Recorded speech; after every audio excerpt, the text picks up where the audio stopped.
शिद्दत से सीखने वालों को महेश बाबू का सलाम। तो साहिबा कैसे हो आप लोग? बोल बिडू बिंदास जबरदस्त जिंदाबाद। दोस्तों आज हम करेंगे एनबीएफसी ऑडिट में सबसे important concept tier 1 and tier 2 capital का कैलकुलेशन। सर ये इंपॉर्टेंट कब से बना? जब से इसमें अमेंडमेंट आया है। तो इसके ऊपर मैंने बहुत ही बढ़िया सा क्वेश्चन बना दिया है। ये क्वेश्चन जिसमें मैंने पॉसिबल सारे गंदे से गंदे एडजस्टमेंट जहां जहां पे आईसीआई खेल सकता है वो सारे पॉसिबल मैंने एडजस्टमेंट इसमें डाल दिए हैं। ये है ना भाई, इसमें सब आंसर वगैरह तुमको मिल जाएगा, वर्किंग नोट वगैरह सब कुछ बना दिया है इसमें, ठीक है। तो ये क्वेश्चन है ना, ये क्वेश्चन तुझे मिल जाएगा टेलीग्राम के ऊपर। Tier one and tier 2 question ऐसे करके कुछ तो रहेगा, ठीक है। तो एक क्वेश्चन तूने देख के जाना है दोस्त। सर अगर आपको पता है कि ये क्वेश्चन आएगा, अगर सारे बच्चों को पता है कि ये क्वेश्चन आएगा, तो एग्जाम सेट करने वाला, पेपर सेट करने वाला जो बंदा है वो इस क्वेश्चन को क्यों डालेगा एग्जाम में? क्योंकि दोस्त इतना गंदा क्वेश्चन है ना कि इसमें बहुत ज्यादा एडजस्टमेंट है जहाँ पे आईसीआई खेल सकता है, ठीक है। तो वो भाई तेरे को जज करेगा कि भाई अच्छा तू पढ़ के आया ना, बता भी ये कैसे सॉल्व करेगा। तो ऐसे है ना, इसकी वजह से एक क्वेश्चन इंपॉर्टेंट बन जाता है। आपने एक क्वेश्चन देखना ही देखना है दोस्त, कम से कम ये पीडीएफ ने आपने एक बार तो रेफर करना ही करना है, ठीक है। टेलीग्राम के ऊपर जाओ, पीडीएफ देख लो। एंड ये जो नोट्स है ना, इसका भी पीडीएफ वहाँ पे रहेगा। एनबीएफसी चैप्टर 14 अमेंडमेंट करके कुछ तो रहेगा, ठीक है। दोस्त शुरू करते हैं। सबसे पहले बात आती है, हमने क्या देखा है प्रूडेंशियल नॉर्म्स में? हमने देखा है income recognition, asset classification, provisioning का रिक्वायरमेंट एंड कैपिटल रिक्वायरमेंट में हमने देखा है रिस्क वेटेड एसेट क्या होता है। रिस्क वेटेड एसेट क्या होता है? तो अभी हमको सिर्फ इतना देखना है कि टीयर 1 एंड टीयर 2 कैपिटल कैसे होता है एंड इसका कैलकुलेशन कैसे होता है, ठीक है। सिंपल सी बात है। देख भाई, हमने लास्ट वीडियो में बात करी थी, तुम्हारे जो एसेट होते हैं ना उसको हम रिस्क देते, उसको हम रिस्क देके हम डिसाइड करते कि तुम्हारा रिस्क वेटेड एसेट कितना है, ठीक है। अब यहाँ पे बात आती है कि ये क्या चीज है जो अभी हम देखने जा रहे हैं ना, वो क्या चीज है? देख, एनबीएफसी है, एनबीएफसी को उन्होंने परमिशन दे दी है, तुम क्या कर लो, आगे जाके दूसरे लोगों को, ये जो एनबीएफसी है ना, एनबीएफसी को बोला है कि तू आगे जाके दूसरे लोगों को लोन वगैरह दे सकता है, लोन एडवांसेस वगैरह दे सकता है, ठीक है। अभी ये एनबीएफसी को दिया है कि आगे लोन वगैरह दे सकता है। तो एनबीएफसी क्या होता है?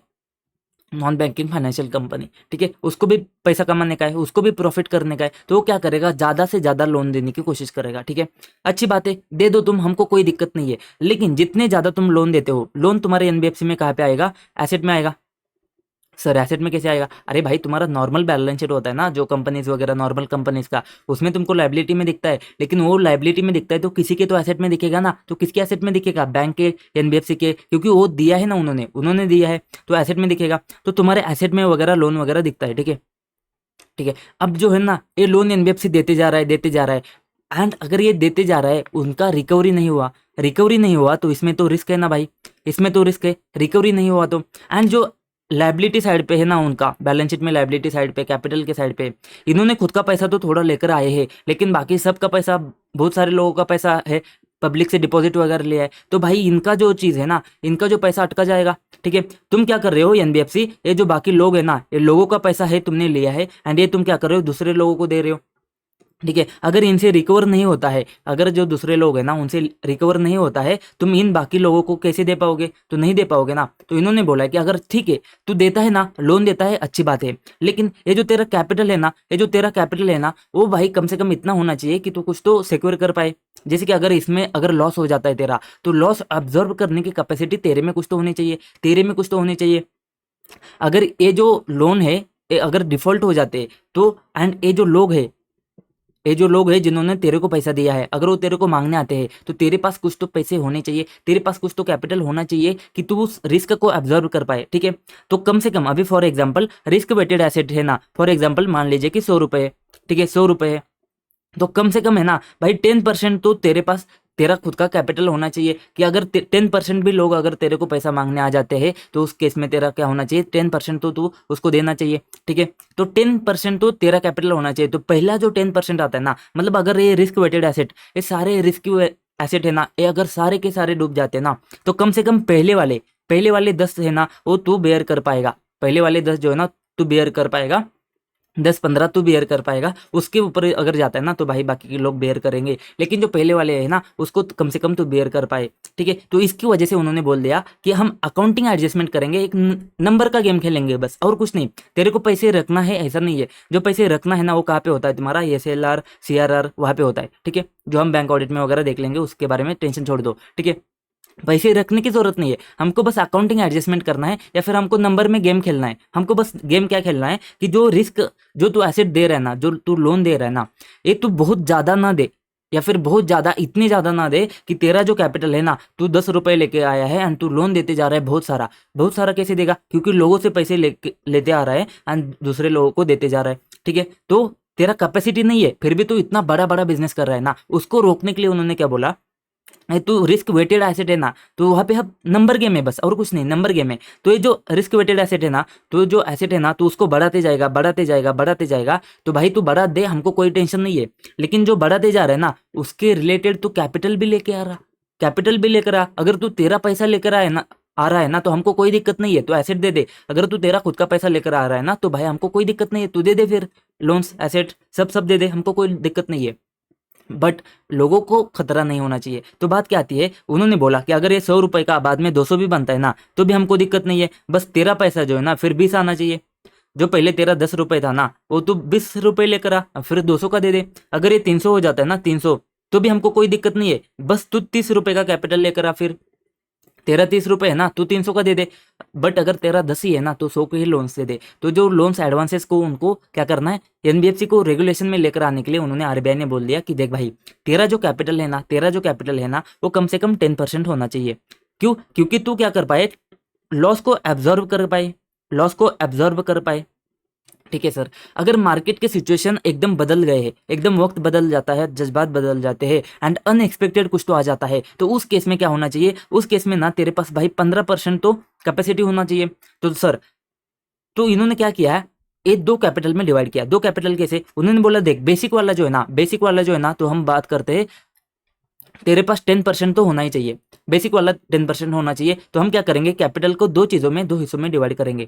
एक होता है तुम्हारा टीयर 1 कैपिटल एंड दूसरा होता है तुम्हारा tier 2 capital, tier 1 and tier 2 capital. तो इन्होंने बोला जो बेसिक है ना, ये हमको तो कम से कम 10 चाहिए चाहिए, 10 कम से कम चाहिए भाई। ज्यादा से ज्यादा तू रख ले, हमको कोई दिक्कत नहीं है। जैसे कि यहाँ पे अभी है ना 100 रुपए है ना, तो भाई 100 रुपए है ना, तो कम से कम 10 चाहिए, 10 से कम नहीं चाहिए। ज्यादा होता है तो बहुत बढ़िया बात है, हमको टेंशन ही नहीं है। 20 होता है ना एंड 20 में तो 100 दे रहा है ना, तो हमको कोई टेंशन नहीं है। अगर 30 होता है एंड 30 में तो 100 दे रहा है ना, हमको कोई टेंशन नहीं है। लेकिन अगर 5 होता है ना, तो 5 में 100 दे रहा है ना, तो हमको टेंशन है। तो ये नहीं होना चाहिए, मतलब कम से कम 10 होना चाहिए। 10 से ज्यादा है तो चल जाएगा, हमको कोई दिक्कत नहीं है, ठीक है। तो ये जो टीयर 1 है ना, वो बोला उन्होंने 10% होना चाहिए। तो टीयर 2 कितना होना चाहिए, ये बोला उन्होंने, हम ऐसे नहीं बताएंगे टीयर 2 कितना होना चाहिए। तो हम क्या बताते हैं, देखो उन्होंने क्या बोला है कि टीयर 1 कैपिटल है ना, वो तुम्हारा कोर कैपिटल होता है।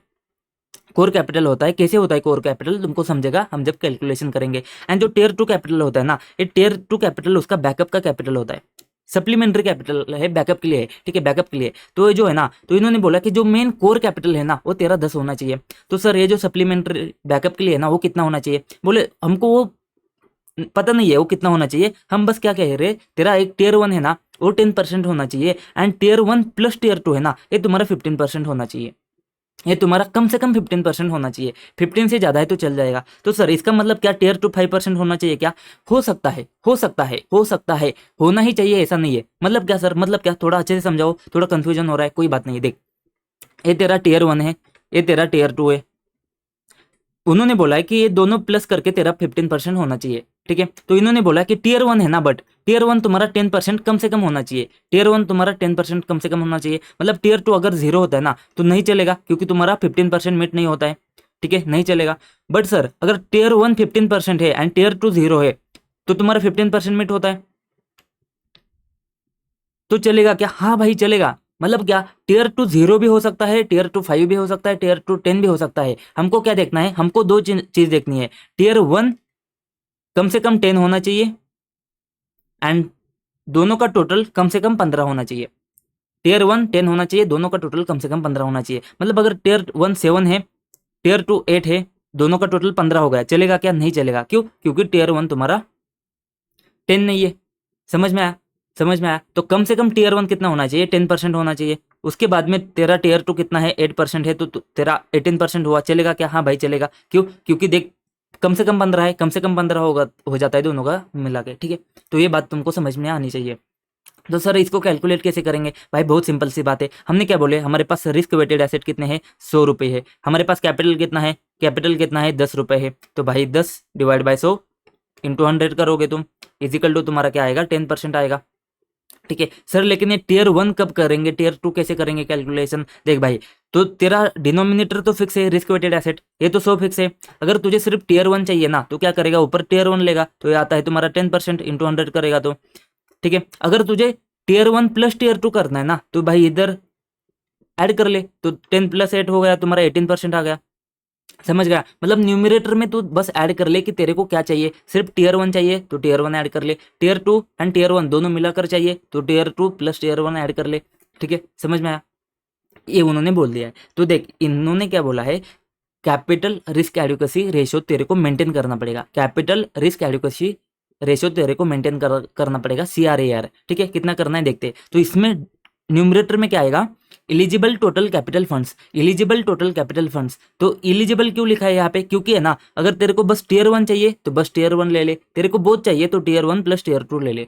ठीक है, जो भी तेरा इलिजिबल कैपिटल है वो लेना है, क्योंकि डिनोमिनेटर तेरा फिक्स है। वो क्या है तुम्हारा, एग्रीगेटेड रिस्क वेटेड एसेट। जो हमने रिस्क वेटेड एसेट देखे हैं ना नीचे, ये वाले कैश बैंक, वो अप्रूव्ड सिक्योरिटी वगैरह, वो तुम्हारे डिनोमिनेटर में आएंगे। सर यहाँ पे और एक क्वेश्चन है, यहाँ पे और एक कंसेप्ट है, risk adjusted value of balance sheet item.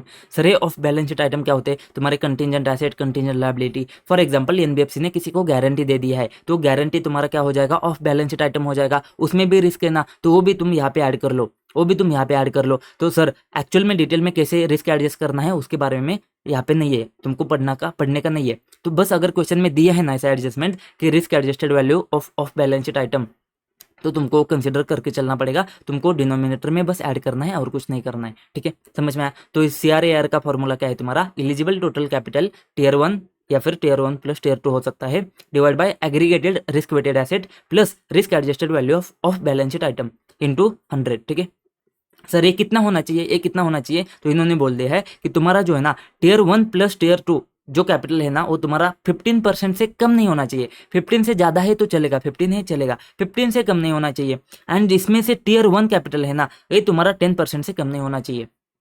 क्यों सर? क्योंकि ये कोर कैपिटल है ना, कोर कैपिटल तुम्हारा 10% होना चाहिए, ये 10 से कम नहीं होना चाहिए। ठीक है, ये किसके लिए है तुम्हारा, MFI and lending against gold छोड़ के जो NBFC होती है ना, उनके लिए। मैंने आपको बोला था कि MFI जो है ना, MFI बहुत बार एक्सेप्शन में आ जाता है, तो यहाँ पे एक्सेप्शन में आ जाएगा। सर एक गोल्ड कभी एक्सेप्शन में नहीं आता है, यहाँ पे क्यों आया है? क्योंकि इन्होंने बोला है कि गोल्ड के लिए ना तुमको कम से कम महीना 12% रखना पड़ेगा। जो NBFC जो है ना, जो गोल्ड के अगेंस्ट लैंड करती है ना, सर कौन सा गोल्ड के अगेंस्ट लैंड करती है, मतलब अगर तुम सोना लेकर जाते हो NBFC के पास में, सोना लेकर जाते हो, उसको बोलते हैं कि इसको गिरवी रखेंगे हम, हमको पैसे दे दे। ठीक है, तो तुम क्या करोगे, NBFC क्या करेगा, वो सोना जो है ना, ठीक है, फॉर एग्जाम्पल नेकलेस है किसी का गोल्ड का, ठीक है, तो वो क्या करेगा, वो नेकलेस का कैरेट कितना कैरेट है देखेगा, 18 कैरेट है, 22 कैरेट है, 24 कैरेट है, उसके हिसाब से उसका वैल्यूएशन करेगा। उसका वैल्यूएशन करेगा जो गिवन करंट में जो मार्केट है, मार्केट का रेट जो है ना, जो प्राइसेस है उसके ऊपर वैल्यूएशन करेगा। उसका सर्टन परसेंटेज, मतलब क्या सर, एक मिनट, आप बस एक मिनट समझने की कोशिश करो, तो लॉजिकल चीजें सारी बैठ जाती है। ठीक है, वो नेकलेस है ना, वो नेकलेस है ना भाई, ठीक है, वो गोल्ड है ना, फॉर एग्जांपल जो भी है तुम्हारा गोल्ड है ना, उसमें ना तुम्हारे पास कितना है, वो 24 कैरेट लेकर आए। ठीक है, प्राइसेस है फॉर एग्जांपल 100 रुपये। ठीक है, तो तुमने क्या किया है, NBFC ने क्या किया, वो 24 कैरेट है, तो 24 कैरेट है, वो सारी चीज़ों को कैलकुलेशन करेगा कि अच्छा, तो नेकलेस इतना है, इसका वेट इतना है, इसका वेट इतना है, एंड तुम्हारा current market rate, current market rate क्या है, करंट मार्केट रेट क्या है, ये सारी चीजें को कंसिडर करके चलेगा एंड उसके ऊपर तुमको लोन देगा। तो अगर उसका जो है ना, एक गोल्ड का जो वैल्यू है ना, अगर वो फॉर एग्जांपल 10,000 आता है ना, तो उसका वो क्या करेगा, एक स्पेसिफिक परसेंटेज, मतलब 80% ही लोन देगा, तो 8,000 देगा। ठीक है, अब यहाँ पे दिक्कत क्या होती है पता है क्या, दिक्कत क्या है, एक तो है ना, ये 24 कैरेट गोल्ड है नहीं है, वो तुमको देखना पड़ेगा। उसके बाद में इसका वेट तो ठीक है, वेट तो ठीक है, लेकिन जो मार्केट का रेट है ना, ये फ्लक्चुएट होगा, ये फ्लक्चुएशन होगा। तो भाई इसमें बहुत सारी दिक्कत है ना, बहुत सारी दिक्कत है। तो उन्होंने क्या बोल दिया कि देख भाई, ये जो गोल्ड के अगेंस्ट तू दे रहा है ना लोन, इसमें थोड़ा रिस्क ज़्यादा है, इसमें थोड़ा रिस्क ज़्यादा है। तो अगर तू ऐसा वाला NBFC है कि तेरा मेन बिजनेस क्या है, गोल्ड के अगेंस्ट लोन देना, तेरा मेन अगर काम यही है, तो भाई तू क्या कर ले, ये जो 10% हम टीयर 1 बोलते हैं ना, ये 10% को बढ़ा के तू क्या कर ले, 12% कर ले। एक जो 10% है ना, तो इसको बढ़ा के तू क्या कर ले, 12% कर ले, इतनी बात होती है। तो सर एक कैसे समझेगा कि तुम्हारा मेन बिजनेस है ना, वो 50% मेन बिजनेस है वो तुम्हारा गोल्ड के अगेंस्ट है, तो वो कैसे समझेगा? अगर तुम्हारे गोल्ड के लोन्स है ना जो एसेट साइड में है, वो तुम्हारे फाइनेंशियल एसेट के 50% से ज़्यादा है, वो तुम्हारे फाइनेंशियल एसेट के 50% से ज़्यादा है, तो इसका मतलब तुम्हारा मेन बिजनेस है गोल्ड के अगेंस्ट लोन देना, प्राइमरीली लेंडिंग अगेंस्ट गोल्ड। ठीक है, तो उस केस में तुम्हारा क्या होना चाहिए? टियर 1 कैपिटल, हाँ टियर 1+2 नहीं, टियर 1 कैपिटल तुम्हारा जो 10 था ना पहले, जो पहले 10 था ना वो तुम्हारा 10 का 12 हो जाएगा, तो जो पहले 10 था ना वो तुम्हारा 10 का 12 हो जाएगा, और कुछ नहीं, और कुछ नहीं। ठीक है, तो क्या है सर, टियर 1 प्लस टियर 2 तुम्हारा 15 होना चाहिए, टियर 1 जो है ना वो तुम्हारा 10 होना चाहिए, अगर गोल्ड है तो तुम्हारा 12 होना चाहिए, 12 होना चाहिए। ठीक है, समझ में आया? अब बात करते हैं, ये जो सारे ना इस बस अकाउंटिंग एडजस्टमेंट है, ये बस है ना अकाउंटिंग एडजस्टमेंट या फिर नंबर गेम है। मतलब है ना, तेरे को एक्चुअल में फंड्स रखने की जरूरत नहीं है, तेरे को बस देखना है कि ये मीट करता है कि रिक्वायरमेंट। अगर ये रिक्वायरमेंट मीट करता है तो भाई तू उस रिक्वायरमेंट तक लोन दे सकता है, उस रिक्वायरमेंट तक तेरा जो एसेट है ना उसको रिस्क वेटेड एसेट को तू बढ़ा सकता है। मतलब क्या सर? मतलब क्या, अगर फॉर एग्जाम्पल तुम्हारे पास 10 रुपए का कैपिटल है, 10 रुपए का कोर 1 का कैपिटल है, कोर कैपिटल है, मतलब टियर 1 का कैपिटल है, एंड उसके अगेंस्ट अगर तेरा रिस्क वेटेड एसेट है ना 100 है, तो चल जाएगा, 10% है। लेकिन अगर तेरे को ये रिस्क वेटेड एसेट है ना इसको बढ़ाने का है ना, तो उस केस में क्या करेगा तू? तो क्या करेगा उस केस में? तू क्या करेगा? अपना कैपिटल बढ़ाएगा। या फिर अगर ये जो कैपिटल है ना, ये कैपिटल है ना, फॉर एग्जांपल तेरा कैपिटल है, तेरा यहाँ पे 5 है, लेकिन रिस्क वेटेड एसेट 100 है तेरे पास, तो तू क्या करेगा? ये रिस्क वेटेड एसेट को कम करेगा। मतलब है ना, तू जो रिस्क एसेट थे ना उसको तू क्या करेगा? रिस्क फ्री में चेंज करेगा। जैसे कि तेरे पास रिस्क एसेट कुछ तो है ना, उसको तू क्या करेगा? बेच देगा एंड कैश में करेगा। तो जब कैश में करेगा तो 0% रिस्क आएगा, तो तेरा रिस्क वेटेड एसेट क्या हो जाएगा? 50 पे लेकर आएगा। तो या तो तू तेरा रिस्क वेटेड एसेट कम कर ले, 50 पे लेकर आ, नहीं तो तेरा कैपिटल क्या कर ले? बढ़ा दे, कैपिटल बढ़ा दे, 10 के ऊपर लेकर आ। मतलब ये क्या है? मतलब ये सिर्फ नंबर गेम है। तो अगर ये कंडीशन मीट नहीं कर पा रहा है टियर 1 टियर 2 कैपिटल का, तो या तो तू क्या कर ले? रिस्क वेटेड एसेट कम कर ले, नहीं तो तू कैपिटल बढ़ा दे। समझ में आया? समझ में आया? अब सर ये जो दो कैपिटल है ना, दो कैपिटल है, एक है तुम्हारा टियर 1 कैपिटल, दूसरा है तुम्हारा टियर 2 कैपिटल। ये कैपिटल क्या है इसको समझने की कोशिश करते हैं। टियर 1 कैपिटल क्या है तुम्हारा? टियर 1 कोर कैपिटल है। ठीक है, तो अब जब भी हम बात करेंगे ना तो हम बात करेंगे एक्सेप्ट एनबीएफसी बीएल, बीएल वाली बात हम नहीं करेंगे, उसको हम एंड में डिस्कस करते हैं। तो एनबीएफसी बीएल छोड़ के बाकी सारी चीजों के लिए क्या है तुम्हारा? Tier 1 capital for NBFC is a sum of and tier 2 capital for NBFC is a sum of. तो सबसे पहले देखते हैं हम टियर 1 कैपिटल। टियर 1 कैपिटल क्या होता है तुम्हारा? जो हमारे बैलेंस शीट में तुम्हारा मेन कैपिटल है ना, जिसको तुम कैपिटल कैपिटल बोलते आते हो, नेटवर्थ वगैरह है ना, वो तुम्हारा टियर 1 कैपिटल में आ जाता है। ठीक है, तो ये ना तुम्हारा कोर कैपिटल है, जिसमें क्या है तुम्हारा मेन बेसिक चीज आती है तुम्हारा ओन फंड्स। ओन फंड्स मतलब क्या? ओन फंड्स मतलब क्या? तुमको नीचे दिख जाएंगे ये जो है ना ओन फंड्स। ओन फंड्स जो है ना यहाँ पे तुमको दिख जाएंगे, इसमें आता है तुम्हारा पेड अप शेयर कैपिटल, अच्छा जी, शेयर प्रीमियम अकाउंट, उसके बाद में preference shares compulsorily convertible. Sir अगर प्रेफरेंस शेयर्स है वो कंपल्सरीली कन्वर्टेबल होने वाले हैं, तो आज करे तो कल करे सो आज कर, आज करे सो अब, तो कभी वो इक्विटी का हिस्सा ही बनने वाले। तो उस जो पैसे ना, फॉर एग्जाम्पल अगर प्रेफरेंस शेयर्स कंपल्सरीली कन्वर्ट करने हैं एंड अगर वो तुमको मांगने आ जाते हैं कि हमको पैसा दे दो, तो तुमको पैसा नहीं देना है, तुमको उनको इक्विटी शेयर्स देने हैं, तो उनका जो पैसा आया ना तुम्हारे पास वो तो तुम्हारे पास रहेगा। मतलब वो तो पैसा तुम्हारा हो चुका है, मतलब वो तुम्हारा इक्विटी में, इक्विटी का ही हिस्सा है। प्रेफरेंस शेयर्स अगर कंपल्सरीली कन्वर्ट करने हैं ना, तो तुम्हारा आज नहीं तो कल वो इक्विटी का ही हिस्सा है ना, तो तुम्हारा इक्विटी में बन जाएगा। ठीक है, उसके बाद में free reserves and capital reserve. Free मतलब क्या? जो तुम्हारे जनरल है, जो तुम्हारे रिटर्न अर्निंग्स वगैरह है ना, जो फ्री है ना उसको तुम यूज कर सकते हो, रिटर्न अर्निंग्स जो है उसको तुम यूज कर सकते हो, and capital reserve excluding revaluation reserve.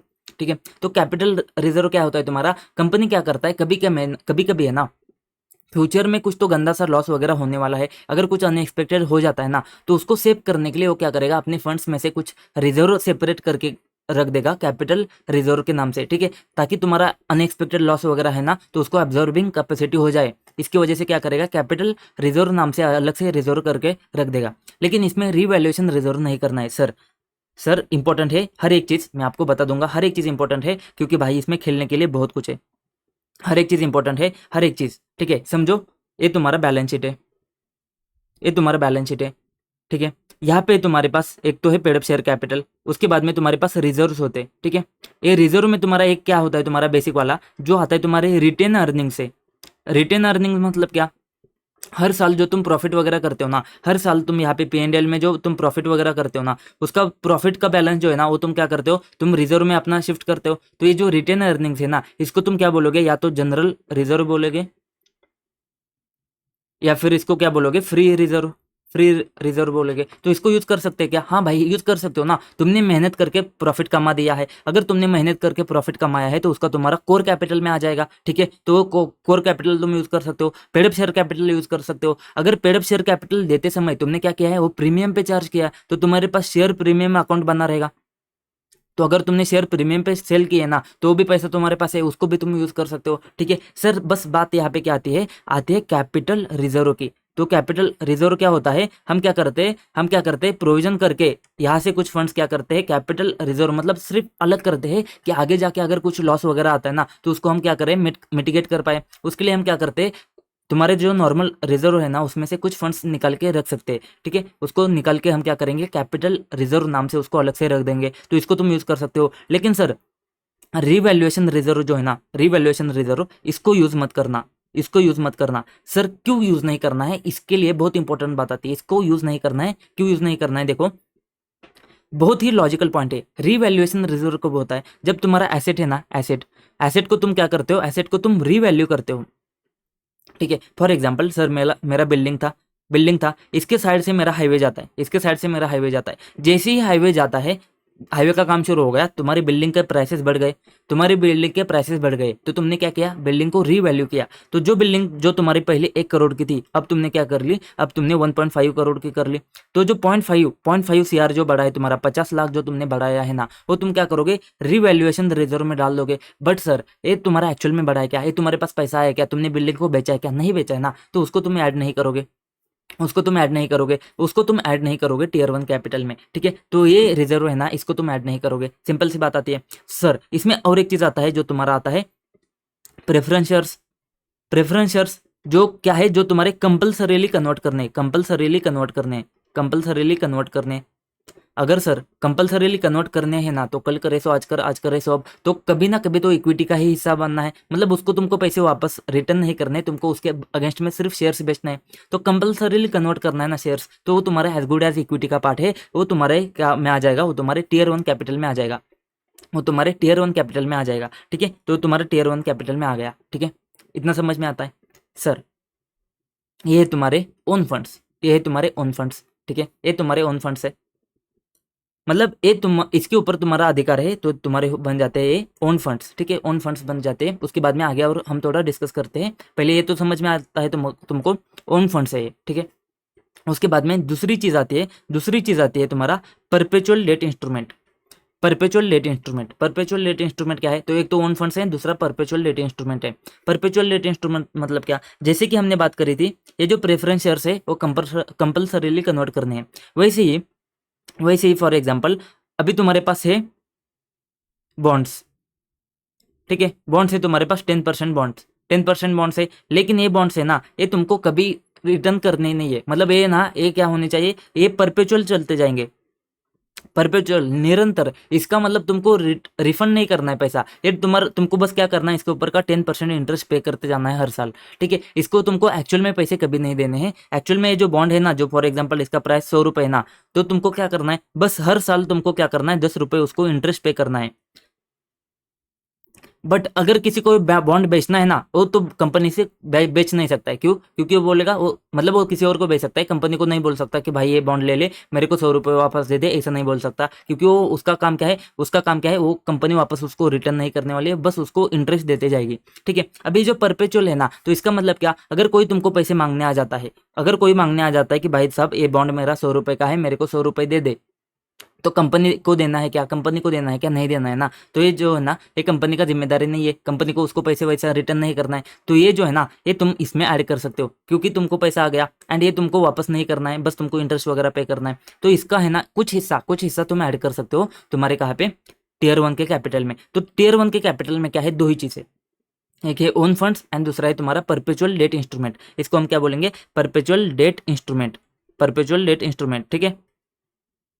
एक तो ओन फंड्स एंड दूसरा आता है तुम्हारा परपेचुअल डेट इंस्ट्रूमेंट्स। यहाँ पे थोड़े थोड़े एडजस्टमेंट है, क्या है देखना पड़ेगा तुमको। सबसे पहले बात करते हैं ओन फंड्स का जब तुम कैलकुलेशन करोगे ना, ओन फंड्स का जब तुम कैलकुलेशन करोगे ना, सबसे पहले बात करते हैं यहाँ पे तुमको कुछ कुछ लेस करना है। क्या लेस करना है? एक ही तुमको लेस करना है, वो है तुम्हारा डीटीए, दूसरा है तुम्हारा इंटेंजिबल एसेट एंड तीसरा है तुम्हारा एक्यूमुलेटेड लॉसेस।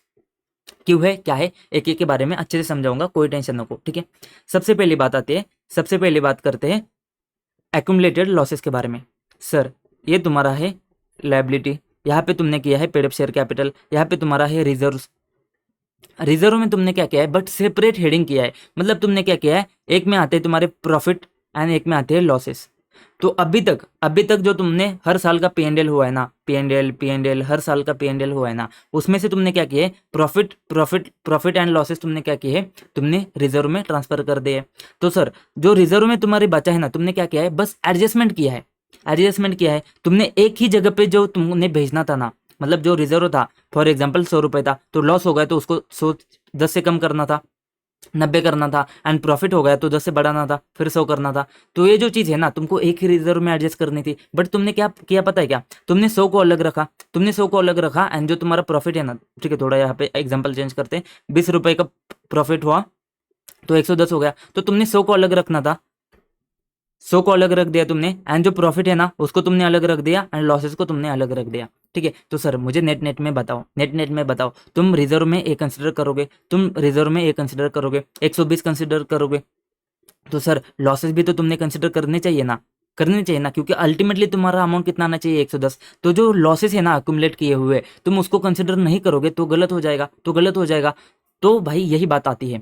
तो जो ओन फंड्स का कैलकुलेशन है ना, उसमें तुमने बस इंश्योर करना है कि ये जो लॉसेस है अक्यूमुलेटेड, अगर ये तुमने सेपरेट दिखाए ना, अगर सेपरेट दिखाए हैं तो उसको लेस कर लो, ठीक है, उसको लेस कर लो। अगर सेपरेट नहीं दिखाए, मतलब ऐसे किया है तुमने कैलकुलेशन, जैसे जैसे 100 हुआ है, 10 का लॉस हुआ माइनस कर दिया, 20 का प्रॉफिट हुआ ऐड कर दिया, अगर ऐसे मेंटेन किया है तो कोई दिक्कत नहीं है। लेकिन अलग अलग मेंटेन किया है ना, तो तुम क्या करोगे, बस रिजर्व को ऐड करोगे, तुम्हारा प्रॉफिट है उसको ऐड करोगे, ये जो लॉसेस है ना उसको ऐड नहीं करोगे। तो ऐसे नहीं होना चाहिए, उसको ऐसे मत करो, तो लॉसेस को भी तुम क्या कर लो, एडजस्ट कर लो। तो ऐसे एक्यूमुलेटेड लॉसेस जो है ना, उसको तुम क्या करना है, उसको तुमने लेस करना है। तुमने बस इंश्योर करना है कि तुम्हारा जो ओन फंड्स है ना, उसमें लॉसेस जो है ना लेस होकर आए हैं, बस, ठीक है। दूसरी बात सर, दूसरी बात,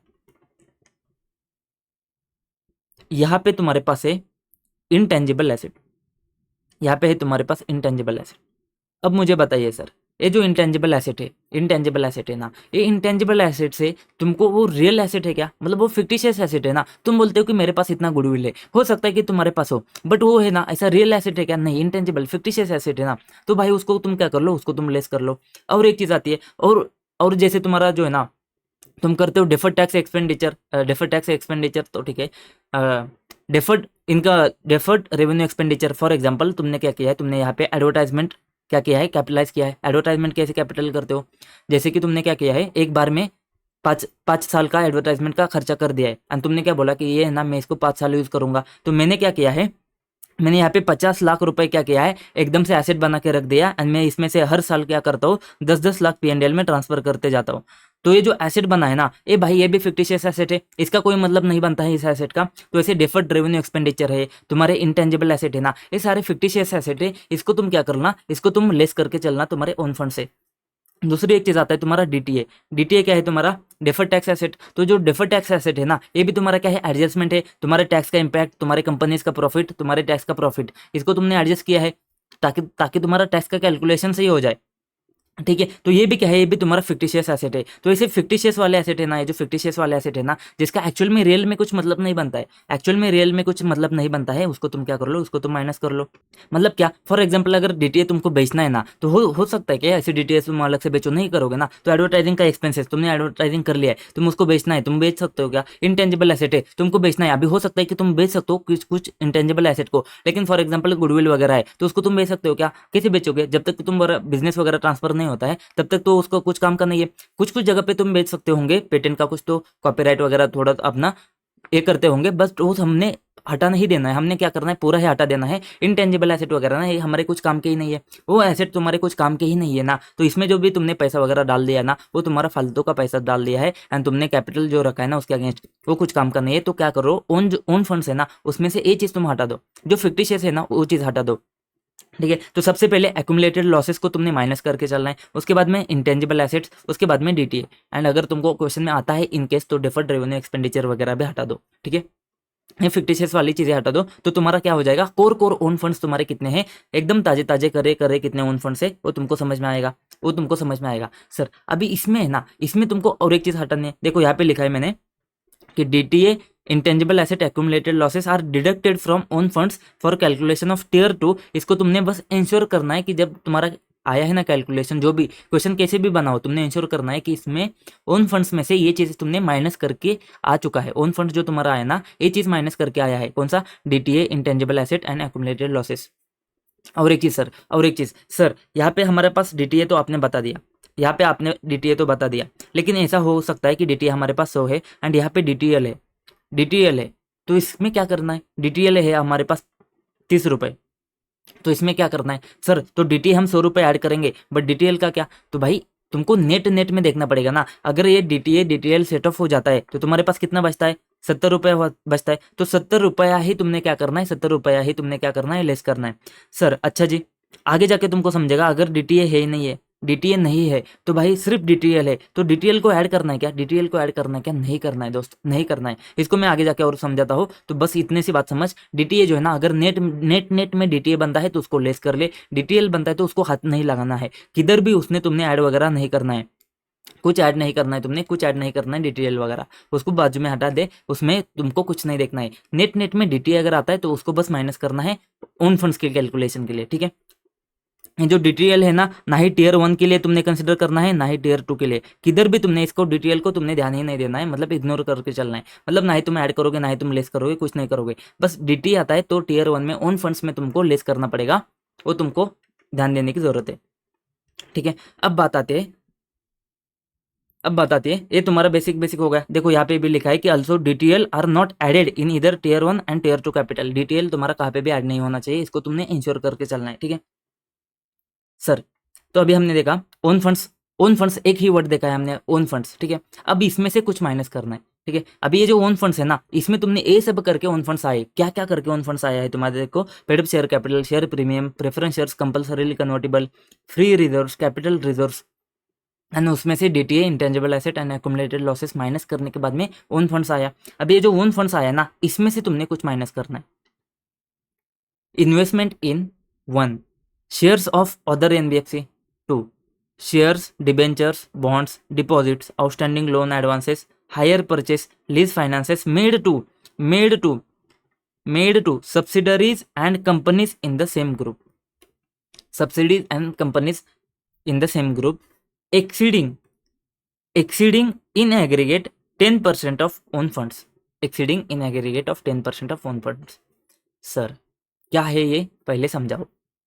हमने क्या किया है, हमारा एनबीएफसी है, हमने क्या किया है, हमने किया है ये जो इन्वेस्टमेंट है ना, ये इन्वेस्टमेंट हमने किए है, मतलब हमारे एसेट साइड में इन्वेस्टमेंट दिखता है। हमने क्या किया है, किसी और एनबीएफसी के शेयर्स खरीदे हैं, या फिर अपने ही सब्सिडरी के, या फिर हमारे ग्रुप कंपनी में, सेम ग्रुप कंपनी में किसी के कंपनी के shares, debentures, bonds, deposits, outstanding loan advances खरीदे हैं, हायर परचेस लीज फाइनेंसेस दिया है उसको, तो उस केस में हम क्या कर रहे हैं, हम लोगों से, जनता से पैसा ले रहे हैं एंड अपने ही क्या कर रहे हैं, अपने ही सब्सिडरी को बढ़ावा देने के लिए, अपने ही कंपनीज को आगे बढ़ाने के लिए हम क्या कर रहे हैं, उसमें इन्वेस्टमेंट कर रहे हैं। तो यहाँ पे दिक्कत क्या है सर, दिक्कत क्या है, दिक्कत ये है, पहले सबसे पहले दिक्कत ये है कि तुम क्या कर रहे हो, अपने ही ग्रुप कंपनीज में पैसा बढ़ा बढ़ा के दिखा रहे हो। मतलब क्या है, देखो एक्चुअल में एसेट है नहीं है, लेकिन तुम एसेट क्या कर रहे हो, बड़ा चढ़ा के दिखाने की कोशिश कर रहे हो।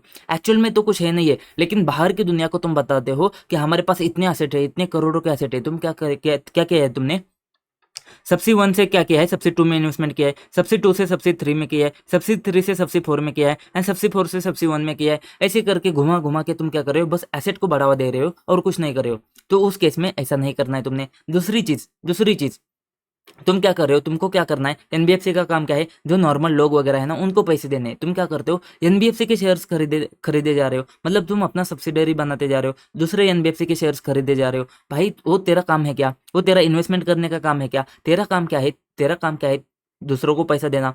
तो भाई ये जो चीज़ है ना, जो पैसा घुमाने का है, जो दूसरों में इन्वेस्टमेंट करना है, इस चीज़ को कम करने के लिए इस चीज को कम करने के लिए आरबीआई ने उनको बोल दिया कि इस चीज को तू नहीं कर सकता है, बट उसको एकदम से नहीं कर सकता ऐसे नहीं बोल सकता ना, तो वो कितना कर सकता है, जो तेरा ओन फंड्स है ना, मतलब जो तू खुद के पैसे लेकर आया ना, जो तेरे खुद के पैसे है ना, 100 रुपए है फॉर एग्जाम्पल, तो उसका 10% ही तू क्या कर सकता है, ठीक है, 10 रुपए है ना फॉर एग्जाम्पल, तो उसका है ना 1 रुपए का ही तू क्या कर सकता है, 1 रुपए का ही तू शेयर्स किसी और एनबीएफसी के खरीद सकता है, तू तेरे सब्सिडरी को ग्रुप कंपनीज में shares shares debenture deposit loan वगैरह दे सकता है, कितना 1 रुपया ही, कितना 1 रुपया ही, ठीक है। इसके ऊपर देते हो तो क्या होगा, इसके ऊपर देते हो तो हम क्या करेंगे, हम उसको ओन फंड्स के कैलकुलेशन में कंसिडर नहीं करेंगे, मतलब उसके ऊपर जो भी आता है ना तुम्हारा, हम क्या करेंगे ओन फंड्स के कैलकुलेशन से लेस करेंगे। मतलब क्या, अगर यहाँ पे तुम 3 रुपए अगर देते हो, 3 रुपए देते हो ना, तो तुमको अलाउ कितना है, 1 रुपया अलाउ है, तो हम क्या करेंगे, यहाँ से तुम्हारा 2 रुपए माइनस करेंगे, यहाँ से हम क्या करेंगे 2 रुपए माइनस करेंगे, मतलब जितना तुमने एक्स्ट्रा इन्वेस्टमेंट किया है ना, वो तुम्हारा ओन फंड से कम हो जाएगा, तो यहाँ पे क्या हो जाएगा, 8 हो जाएगा ओन फंड्स। सर इससे क्या फर्क पड़ता है, अगर तुम्हारा ओन फंड्स 8 होता है ना, देख भाई अगर जो पहला तेरा 10 था ना, तो पहले 10 था ना, तो तू कितना रिस्क वेटेड एसेट मेंटेन कर सकता था, 100 रुपए, अभी कितना हुआ 8, तो अभी कितना वेटेड मेंटेन करेगा, 80 रुपए, मतलब अल्टीमेटली तेरा रिस्क वेटेड एसेट जो है ना उसका कैपेसिटी कम हो जाएगा। इसकी वजह से उन्होंने बोल दिया कि देख भाई तू ऐसी चीजें मत कर ले, कितना कर सकता है 10% कर सकता है, ठीक है 10% कर सकता है, उससे ज्यादा करेगा ना तो हम तुम तेरे को क्या करेंगे, तेरे ओन फंड से ही माइनस कर लेंगे, तेरे ओन फंड से ही माइनस कर लेंगे, मतलब तेरा अल्टीमेटली टीयर 1 कैपिटल नीचे आ जाएगा, ठीक है। एक चीज आती है, इसको और अच्छे से समझ में आ जाएगा तुमको क्वेश्चन में, ठीक है। दूसरी चीज, ये जो परपेचुअल डेट इंस्ट्रूमेंट है ना, ये क्या इंस्ट्रूमेंट है, यहाँ पे बहुत अच्छे से देखने समझने की कोशिश करो। एक तो तुम्हारा परपेचुअल डेट इंस्ट्रूमेंट मतलब तुम्हारे बॉन्ड्स डिबेंचर्स जो क्या है तुम्हारे निरंतर चलते जाने वाले हैं, तुमको बस इंटरेस्ट पे करना है। यहाँ पे जो अमाउंट आनी है ना, ये कौन सी अमाउंट आनी है, यहाँ पे अमाउंट आनी है जो तुम्हारा एडिशन है, किसकी अमाउंट है यहाँ पे, एडिशन है, एडिशन है, एडिशन मतलब क्या, जो लास्ट ईयर में क्लोजिंग बैलेंस था उसमें तुमने क्या किया है, करंट ईयर में इशू किया है, एंड करंट ईयर का क्लोजिंग बैलेंस है, तो जो तुम्हारा ओपनिंग बैलेंस है एंड क्लोजिंग बैलेंस है, उसका डिफरेंस मतलब opening balance closing balance less opening balance, closing balance less opening balance, ये जो एडिशन है ना, बस इसको तुमने कंसिडर करके चलना है, इसको तुम ऐड कर सकते हो। मतलब एनबीएफसी ने क्या किया है, इशू किया है, NBFC non deposit taking NBFC जो है ना, उसने क्या किया है, परपेचुअल डेट इंस्ट्रूमेंट इशू किए है, वो जो है ना in each year issued by NBFC in each year, इसका मतलब क्या है तुम्हारा addition, issued by NBFC in each year, इसका मतलब क्या है addition, to the extent it does not, to the extent to the extent to the extent it does not exceed 15% of aggregate tier 1 capital as on the March 31st March of the previous year, ठीक है। मतलब ये जो tier 2 capital का calculation आता है ना, इसमें क्या आता है तुम्हारा ओन फंड्स एंड तुम्हारा परपेचुअल डेट इंस्ट्रूमेंट, ये जो कैलकुलेशन है ना तुम्हारा, ये कैलकुलेशन जो है ना तुम्हारा, ये जो तुमने लास्ट ईयर में परफॉर्म किया था कैलकुलेशन, एंड फॉर एग्जांपल वो लास्ट ईयर में तुम्हारा कितना आया था, लास्ट ईयर में तुम्हारे पास आए थे टीयर 1 का कैपिटल कितना था, टीयर 1 का कैपिटल था तुम्हारे पास में 100 रुपए, तो भाई साहब ये जो है ना इसका 15% कितना होता है, 15% कितना होता है, 15 रुपए। तो जो करंट ईयर में ना तुम इशू कितने कर सकते हो, पीडीआई परपेचुअल डेट इंस्ट्रूमेंट 15 रुपए के इशू कर सकते हो। सर अगर तुमने 25 रुपए के इशू किए, अगर तुमने 25 रुपए के इशू किए है ना, 25 रुपए के ₹25 की अगर तुमने परपेचुअल डेट इंस्ट्रूमेंट अगर इशू करे है ना, तो भाई हम क्या करेंगे, हम बस 15 रुपए ही तुम्हारे टीयर 1 का हिस्सा मानेंगे, क्योंकि उतना ही अलाउड है तुमको, तो उतना हम क्या करेंगे, 15 रुपए ही हम क्या करेंगे परपेचुअल डेट इंस्ट्रूमेंट का मानेंगे, एंड वो तुम्हारे टीयर 1 का हिस्सा बनेगा। तो बाकी का क्या, तो जो बाकी का 10 रुपए कितना बचता, 10 रुपए ना, तो 10 रुपए को हम क्या मानेंगे, टीयर 2 में मान लेंगे, 10 रुपए को हम क्या करेंगे, टीयर 2 में मानेंगे, ठीक है। वो क्या है हम आगे जाके देखते हैं, ठीक है। तो देख भाई सिंपल सी बात आती है, थोड़ा कॉम्प्लेक्स लग सकता है, लेकिन क्वेश्चन के लिए वेट कर ले, क्वेश्चन के बाद में सब चीज़ें क्लियर हो जाएगी। एक तो बात ये आती है ना, देख भाई मेरे पास बताने के लिए बहुत चीज़ें हैं, मैं अपने आप को बहुत रोक रहा हूँ, जैसे कि ये जो ना टीयर 1 कैपिटल है ना, इसका कैलकुलेशन अलग चलता है भाई, इसका कैलकुलेशन इसका एडजस्टमेंट अलग होता है, लेकिन ऐसे इतना घुस के नहीं पूछेगा, मुझे पता है भाई इसमें तो है नहीं है, ठीक है। तो इसमें ना जो तेरे को टीयर 1 दिया है ना एग्जाम में वही यूज करना है, ठीक है। मैं नहीं बता रहा हूँ तेरे को कैसे करना है, नहीं बताना है भाई, मेरे को इतना घुसना नहीं है, ठीक है, नहीं तो भाई बहुत ही झंझट हो जाएगा तुम्हारे दिमाग में, ठीक है। तो सिंपल सी बात है, टीयर 1 कैपिटल में ओन फंड्स आता है, पीडीआई आता है, ओन फंड्स एंड पीडीआई, बस ओन फंड्स में से इन्वेस्टमेंट माइनस करना, कौन से वाले, जहाँ पे तुमने दूसरे एनबीएफसी में इन्वेस्टमेंट किया है या फिर सब्सिडरी एंड ग्रुप कंपनी में तुमने पैसा घुमाया है, वो वाली चीजें तुम माइनस करना, कितना अलाउ है, 10% अलाउ है, ओन फंड्स के 10% अलाउ है, ठीक है। दूसरी बात, जो परपेचुअल लेट इंस्ट्रूमेंट है ना, वो है ना एक्चुअल में एनबीएफसी को अलाउ ही नहीं है पीडीआई इशू करना मोर देन 15%।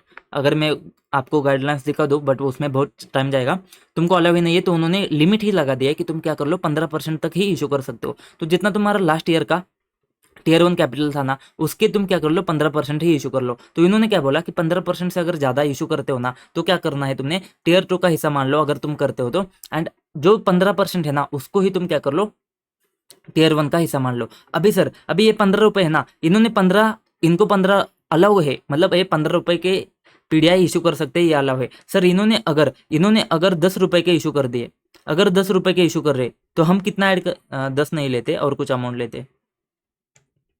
इन्होंने अगर 8 रुपये के इशू कर लिए, 15 का अलाउड है, अगर 8 रुपये का इशू कर ले, तो तुम कितना ऐड करोगे भाई? जितना एक्चुअल में एडिशन हुआ है ना उतना ही, मतलब क्या 8 रुपये का अगर इन्होंने इशू किया है ना, तो 8 रुपये ही ऐड करोगे तुम, 8 रुपये ऐड करोगे। देख एडेड अमाउंट क्या है तुम्हारा, लोअर ऑफ एक्चुअल एडिशन। अगर एक्चुअल एडिशन 8 रुपये है तुम्हारा, और 15% कितना है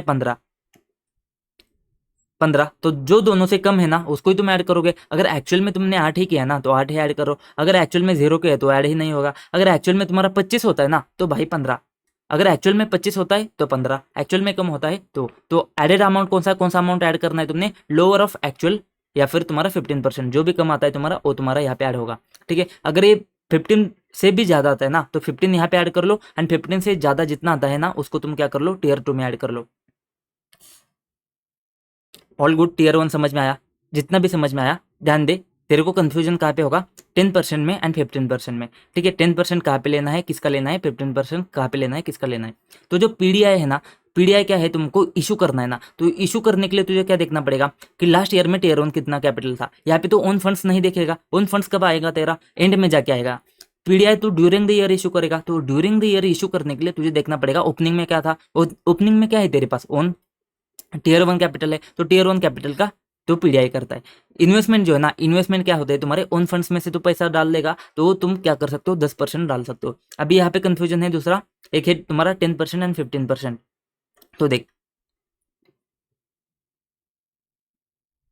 ओन फंड्स का ओ है एंड इन्वेस्टमेंट का आई है, तो इन्वेस्टमेंट का आई है तो 1 बन जाता है, एंड ओन फंड्स का ओ है तो 10 बन जाता है। ठीक है, दूसरी बात, तो 10% तुम्हारा किसका है, ओन फंड्स का है, ओन ओन फंड्स में से इन्वेस्टमेंट का है। एंड सर तो पीडीआई का क्या, दो पीडीआई में आई है तो आई से क्या बनेगा 1 बनेगा। सर तो पी से 5 थोड़ी बनता है, एफ से 5 बनता है, तो पी से 5 तो बनता है ना भाई, पी से 5 तो बनता है, पी से 5 नहीं बनता है, बस पी से 5 तो बनता है। तो जो ना पी से 5, ए भाई ऐसा गंदा सा मेमोरी टेक्निक बना रहा हो ताकि तुम्हारा परसेंटेज में कंफ्यूजन ना आए। ठीक है, तो जो ना 15% से एक्सीड नहीं करना है, किसके लिए, पीडीआई के लिए। तो पी से 5, आई से 1, एंड तुम्हारा ओ से 0 एंड आई से तुम्हारा 1। तो ओन फंड्स में इन्वेस्टमेंट होता है उसके लिए 10% है, एंड परपेचुअल इंस्ट्रूमेंट में तुम्हारे पास 15% है। बात खत्म, ये बहुत हो गया मेरे को लगता है इतना। बाकी जो चीज़ नहीं समझे है ना, कोई टेंशन नको, तुमको आगे जाके समझ में आ जाएगी। जब हम क्वेश्चन करेंगे सारी चीज़ें क्लियर हो जाएगी, जितने भी बच्चे हैं सारी चीज़ें क्लियर हो जाएगी। ठीक है, चलो भाई आते हैं टीयर 2 कैपिटल में। टीयर 2 कैपिटल का हिस्सा क्या है तुम्हारा, देखो जो प्रेफरेंस शेयर्स कंपल्सरीली कन्वर्टेबल है ना वो तुम्हारे ओन फंड्स में जाते हैं। जो preference shares other than compulsorily convertible, मतलब कंपल्सरीली कन्वर्टेबल छोड़ के जो भी प्रेफरेंस शेयर्स है ना, वो तुम्हारे किसका पार्ट बनेंगे, टीयर 2 का पार्ट बनेंगे। टीयर 2 क्या है, तुम्हारी बैकअप के लिए। ठीक है, तो नॉन कन्वर्टेबल है तुम्हारे, कन्वर्टेबल है एट ऑप्शन, तो कंपल्सरीली नहीं है, एट ऑप्शन है, या फिर तुम्हारा है ना नॉन कन्वर्टेबल है, वो सारे कहाँ पे आएंगे, वो सारे टीयर 2 में आ जाएंगे। उसके बाद में आता है तुम्हारा revaluation reserve at a discounted rate of 55%। Sir ये तो ऐड नहीं करना था, ये ऐड नहीं करना था टीयर 1 में। टीयर 1 क्या है, तुम्हारा ओन फंड्स है ना, तो रिवैल्यूएशन है ना तुम्हारा ओन फंड्स में ऐड नहीं होगा। बट सर वैल्यू तो इंक्रीज हुई है ना। देख भाई, हमारे बिल्डिंग के साइड से हाईवे गया था, किधर गया, हमारे बिल्डिंग के साइड से हाईवे गया था, तो भाई तुम्हारा वैल्यू तो अल्टीमेटली इंक्रीज हुआ है ना। तो वो अगर बेचेगा तो तुमको ज़्यादा पैसे आ जाएंगे, बस बेचा नहीं है इसकी वजह से हमने उसको ओन फंड्स में ऐड नहीं किया। बट बड़ा तो है, बट ये तुमने बहुत बड़ा चढ़ा के दिखाया हो सकता है। अगर एक्चुअल में तुम बेचने जाओ ना, एक्चुअल में तुम अगर बेचने जाते हो ना, तो हो सकता है कि तुमको ना 50 लाख नहीं आए, उससे कम ही आए, उससे कम ही आए, क्योंकि ये तो तुम्हारा वैल्यूएशन हुआ है ना। तुमको बेचना, तुम अगर बेचने जाते हो ना, तो है ना तुमको क्या करना पड़ेगा, कम पैसे लेकर भी एक्सेप्ट करना पड़ेगा, क्योंकि तुम बेच रहे हो उस कंडीशन में। ठीक है, तो कोई लेने वाला है नहीं लेने वाला है, वो तो क्या करेगा, वो तो नेगोशिएशन करेगा। तो यहाँ पे जो है ना तुम्हारा जो अमाउंट है ना, और तुम्हारा अमाउंट कम हो सकता है। तो भाई यहाँ पे हमने बोला कि ये जो 25 लाख का अप्रिसिएशन है ना, तेरा तेरा रिवैल्यूएशन है ना किया, तो भाई इसको हम पूरा कंसिडर ना करें, इससे अच्छा हम क्या करते, थोड़ा कंसिडर करते। कितना कंसिडर करेंगे, हम बोला देख भाई आधा वैल्यू तो तेरा नहीं है, आधा वैल्यू तो हम मानेंगे नहीं, तेरा रिवैल्यूएशन इतना ज्यादा हुआ है। हम क्या मानते हैं, टीयर 2 कैपिटल की बैकअप है ना, बैकअप है ना, तो आधा तो नहीं मानेंगे, आधा मान सकते हैं, आधा हम मान सकते हैं। मतलब सर 50-50% क्या, 50% क्या, मतलब आधा मानेंगे नहीं, ऐसा क्या। देख भाई 50-50 भी चल जाता, लेकिन हम क्या है ना, हम ज़्यादा ही ऐसे एग्रेसिव है कि भाई 50 भी नहीं मानेंगे, 55 नहीं मानेंगे, 55 नहीं मानेंगे, 45% हो सकता है। मतलब आधे से भी कम, आधे से भी कम में हम मान जाएंगे, आधे से ज़्यादा है ना उसमें नहीं मानेंगे। मतलब आधा भी नहीं मानेंगे, आधे से कम में ही मानते, ठीक है। तो 45% इन्होंने क्या कर लिया, एक्सेप्ट कर लिया। तुम क्या कर लो, उसको टीयर 2 में ऐड कर लो, टीयर 2 में ऐड कर लो, टीयर 2 में ऐड कर लो, टीयर 2 में ऐड कर लो। टीयर 1 में तो कुछ ऐड नहीं होना है, रीवैल्यूएशन का कोई भी पोर्शन टीयर 1 में ऐड नहीं होना है, टीयर 2 में ऐड हो सकता है, लेकिन आधे से भी कम। कितना, 45%। मतलब जो तुम्हारा 50 लाख है ना, उसमें तुम क्या कर लो, कैलसी ले लो, 50 लैक्स माइनस सीधा 55% कर लो, 50 लैक्स माइनस 55%। तो जो भी आता है तुम्हारा, वो तुम्हारा टीयर 2 में ऐड कर सकते हो तुम। समझ में आया, ये है तुम्हारा रिवैल्यूएशन रिजर्व। एक्चुअल माइनस 55% करो, मतलब 45% ही तुमने क्या करना है, कंसिडर करके चलना है। दूसरी चीज आती है general provisions and loss reserves. General provisions and loss reserves, ये क्या है, देखो सर यहाँ पे आते हैं तुम्हारे स्टैंडर्ड एसेट। जो हमने एसेट देखे थे, स्टैंडर्ड सब स्टैंडर्ड लॉस वगैरह, तो इसमें से जो स्टैंडर्ड एसेट है ना, स्टैंडर्ड एसेट है ना, देखो दिखा देता हूँ तुमको 1 मिनट में, यहाँ पे ये ना, ये जो स्टैंडर्ड एसेट है ना, ये स्टैंडर्ड एसेट के लिए तुमने प्रोविजन किया था। देखो यहाँ पे प्रोविजन किया था, तो 1000 रुपए में से 4 रुपए तुमने साइड में निकाल के रख दिए कि भाई साहब इसमें कुछ तो गड़बड़ हो सकती है। लेकिन एक्चुअल में कुछ गड़बड़ हुई है क्या, नहीं हुए ना, कुछ गड़बड़ एक्चुअल में नहीं हुए। बस ये स्टैंडर्ड एसेट है, मतलब डिफॉल्ट भी नहीं हुआ है, कुछ नहीं हुआ है, कुछ नहीं हुआ है, एसेट तो सेफ है। लेकिन तुमने फिर भी प्रोविजन कर लिए, कितना, 0.4%, 0.25%, ये प्रोविजन तो तुमने कर लिए ना। अभी ये पैसा तो तुम्हारा लाइबिलिटी साइड में पड़ा पड़ा है ना। अगर ये प्रोविजन नहीं करते तुम, वो तुम्हारा क्या होता, रिजर्व में जाता, वो तुम ओन फंड्स में कर लेते, तो तुम्हारा टीयर 1 में हो जाता। लेकिन जबकि हमने तुमको बोला है कि स्टैंडर्ड एसेट के लिए तुम प्रोविजन कर लो, तो तुमने प्रोविजन करी है, बट वो तुम टीयर 1 में नहीं मान सकते हो, लेकिन टीयर 2 में उसको ऐड कर लो। मतलब जो स्टैंडर्ड एसेट है ना, स्टैंडर्ड एसेट, उसका जो प्रोविजन है ना, उसको तुम क्या कर लो, टीयर 2 में ऐड कर लो। सर सब स्टैंडर्ड का क्या, डाउटफुल का क्या, तो इसके ऊपर क्लैरिफिकेशन नहीं है। देख भाई मैंने बहुत इसके ऊपर स्टडी करी है, इसके ऊपर इतना क्लैरिफाई मुझे नहीं हो पाया है। लेकिन मैं तुमको बताऊं कि एनपीए का अगर तुम्हारा है ना, एनपीए का अगर प्रोविजनिंग है ना, उसको तुम कंसिडर नहीं करोगे। अगर इन केस आता है ना, गंदा सा गंदा क्वेश्चन आएगा तभी आएगा ये। अगर एनपीए का है ना, तो ये तुम कंसिडर नहीं करके चलोगे, इसको तुम ऐड नहीं करना है तुमने टीयर 2 के कैलकुलेशन में। बस स्टैंडर्ड है ना, उसको ऐड करना है। क्यों सर, क्योंकि एनपीए है ना, इसका मतलब वो डाउटफुल एसेट है, डाउटफुल बन चुका है, मतलब अभी उसका पैसा रिकवर होगा नहीं होगा पता नहीं है। तो वो जो प्रोविजन किया है ना तूने, वो क्यों किया है, क्योंकि पैसा तुझे रिकवर नहीं होगा। ये जो 10% है, 20, 30, 50, 100 है ना, वो क्यों किया है, ताकि तेरा पैसा रिकवर नहीं होगा। अभी तू समझने की कोशिश कर दोस्त, ये क्या कर रहा है तू, टीयर 2 में तेरा बैकअप के लिए देख रहा है ना, कि अगर कुछ सिचुएशन होती है स्ट्रेसफुल, तो तेरे पास पैसा है क्या। तो तूने क्या किया है, तूने एनपीए का प्रोविजन किया है। क्यों, ताकि एनपीए का वो एसेट है ना, वो डैमेज हो रहा है, तो वो डैमेज हो रहा है ना, तो उसके अगेंस्ट प्रोविजन किया है, तो उसके अगेंस्ट ही रहने देना तू, उसके पैसे तो यूज कर नहीं सकता कहीं पे। लेकिन सर स्टैंडर्ड एसेट के कर सकते हो ना, क्योंकि वो तो भाई अच्छा एसेट है, वो तो गुड एसेट है, उसको तो पैसे मिलने वाले हैं। तो बस तूने क्रिएट करके रखा है, क्योंकि स्टैट्यूटरी ने तुझे रिक्वायरमेंट ने बोल दिया कि इसके अगेंस्ट में प्रोविजन क्रिएट कर ले, इसकी वजह से क्रिएट किया है। तो तू उसको टीयर 2 के लिए मान जा, बैकअप है ना, बैकअप में हमको चल जाएगा, उसमें हमको कोई दिक्कत नहीं है। तो बैकअप के लिए हम चल जाएगा। तो जनरल प्रोविजन अगर स्टैंडर्ड एसेट का है ना, तो उसको ऐड करेगा, एनपीए वगैरह है तो उसको ऐड नहीं करेगा।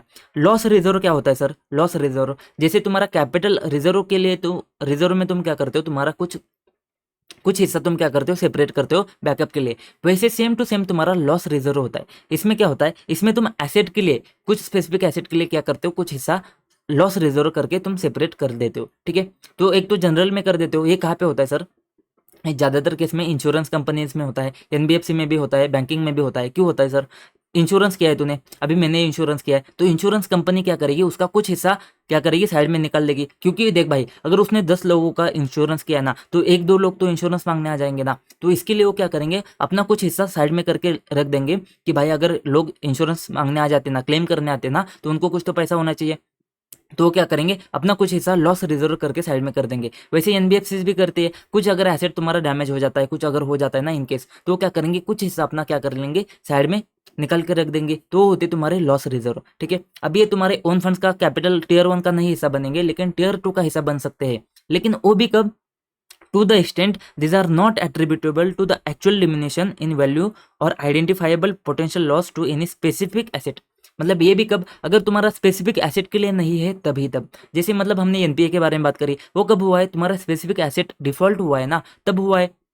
वैसे ही तुमने अगर लॉस रिजर्व अगर स्पेसिफिक एसेट के लिए साइड में करके रखा है ना, तो उसको हम यूज़ नहीं करेंगे। लेकिन तुमने इन जनरल यूज़ किया है ना, इन जनरल अगर यूज़ किया है, मतलब अगर मैं एक्चुअल में क्लेम करने जाता हूँ इंश्योरेंस कंपनी को, तो उस पैसे साइड में रख देगी, उसको हम काउंट नहीं करेंगे। लेकिन उन्होंने इन जनरल कर दिया कि अच्छा 10 है ना, 10 में से 2-3 का तो हम साइड में रख देते हैं, तो इन जनरल किया है तो उसको हम यूज़ करेंगे।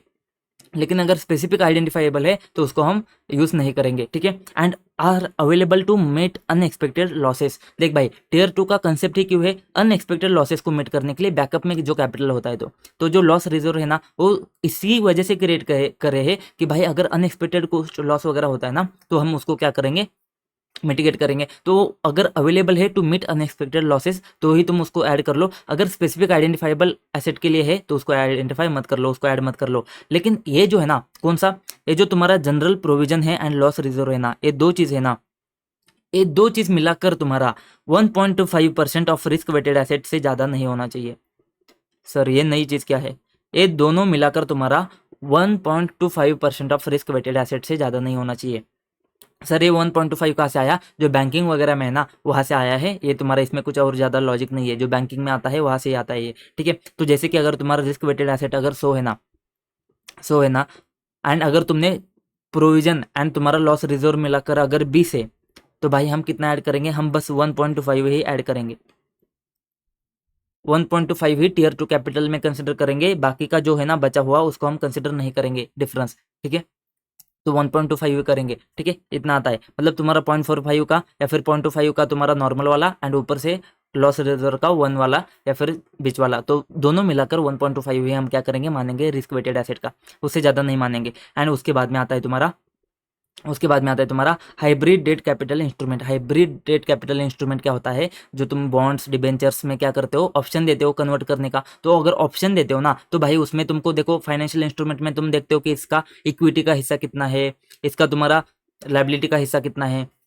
तो वो वाले जो इंस्ट्रूमेंट होते हैं ना, अभी ये तो बैकअप के लिए, तो हो सकता है कि कुछ कन्वर्जन कर ले तो इक्विटी का हिस्सा बन जाए, हो सकता है कुछ भी। तो इसको उन्होंने ऐड कर दिया कि देख भाई, हाइब्रिड डेट कैपिटल इंस्ट्रूमेंट है ना, हाइब्रिड डेट कैपिटल इंस्ट्रूमेंट, इसको तो टीयर 2 कैपिटल मतलब बैकअप के लिए तो यूज कर सकता है, उसमें हमको कोई दिक्कत नहीं है। उसके बाद में आता है सब ऑर्डिनेट डेट्स। सब ऑर्डिनेट डेट क्या होता है, जो तुम्हारा अनसिक्योर लोन होता है, अनसिक्योर डिबेंचर्स, अनसिक्योर बॉन्ड्स, मतलब वो किसी एसेट के अगेंस्ट सिक्योर नहीं है, किसी भी चीज़ के अगेंस्ट सिक्योर नहीं है, उसका अपना अपना अलग है, अनसिक्योर है। मतलब क्या, तुमने लोन तो क्या किया है, तुमने लोन लिया है लेकिन उसके अगेंस्ट तुमने कुछ एसेट वगैरह प्लेस नहीं किया है। मतलब अगर वो सामने वाला बंदा अगर तुमको बाद में पैसे मांगने भी आता है एंड अगर तुम उसको ना बोल देते हो ना, तो तुम्हारा एसेट वगैरह कुछ लेकर नहीं जाने वाला है, तो वो सब ऑर्डिनेट डेट होता है। ठीक है, तो उसको तुम यूज कर सकते हो अनएक्सपेक्टेड केसेस में, मतलब एकदम लॉस वगैरह होता है तो उसको तुम यूज कर सकते हो यहाँ पे, उसमें हमको कोई दिक्कत नहीं है। एंड जो पीडीआई है issued by NBFC ND which is in excess of what qualifies for tier 1 capital. जो टीयर 1 कैपिटल के लिए हमने क्वालिफाई कितना किया था, 15%। उससे ज़्यादा अगर आते हैं, मतलब हमने क्या बात करी थी, 25 है, उसका 15 तुमने यूज़ किया टीयर 1 में, तो जो 10 बचा है ना उसको तुम क्या कर लो, टीयर 2 में यूज़ कर लो। ठीक है, if added in tier 1 is less than actual, then actual minus added in tier 1। क्या बात करता है, मतलब हमने बात करी थी कि लोअर ऑफ एडेड क्या करना है टीयर 1 में, लोअर ऑफ एक्चुअल एडिशन और 15%। तो एक्चुअल एडिशन 8 है तो 8 ऐड करो, एक्चुअल एडिशन 15, एक्चुअल एडिशन तुम्हारा अगर 15% से कम है तो एक्चुअल एडिशन तुमने ऐड करना है। ठीक है, ये बात हमने बात यहाँ पे करी थी। यहाँ पे क्या है, अगर if added in tier 1 is less than actual then actual minus tier 1 and मतलब क्या, सॉरी थोड़ा कंफ्यूजन, मैं बता देता हूँ कहना क्या चाह रहा है। अगर तुमने 8 ही, 15 तुमको अलाउड है, अगर तुमने 8 ही इशू किया है ना, तो 15% से कम है, 15% से कम है तो तुम्हारा सारा का सारा कहाँ पे जाएगा, टीयर 1 में जाएगा। अगर तुमने 25 इशू किया है, 25 इशू किया है, तो 25 में से तुमने टीयर 1 में कितना कंसिडर किया, 15 कंसिडर किया, तो बचा हुआ कितना है, बचा हुआ कितना है तुम्हारा 10 है। तो ये जो 10 है ना, ये तुम्हारा कहाँ पे जाएगा, टीयर टीयर 2 में जाएगा। तो इसका मतलब क्या है, अगर if added in tier 1, added in tier 1 is less than actual, देखो added in tier 1 is less than actual, add कितना किया है तुम्हारा, ऐड किया है तुम्हारा 15%, इज लेस देन एक्चुअल मतलब एक्चुअल कितना था 25 रुपये।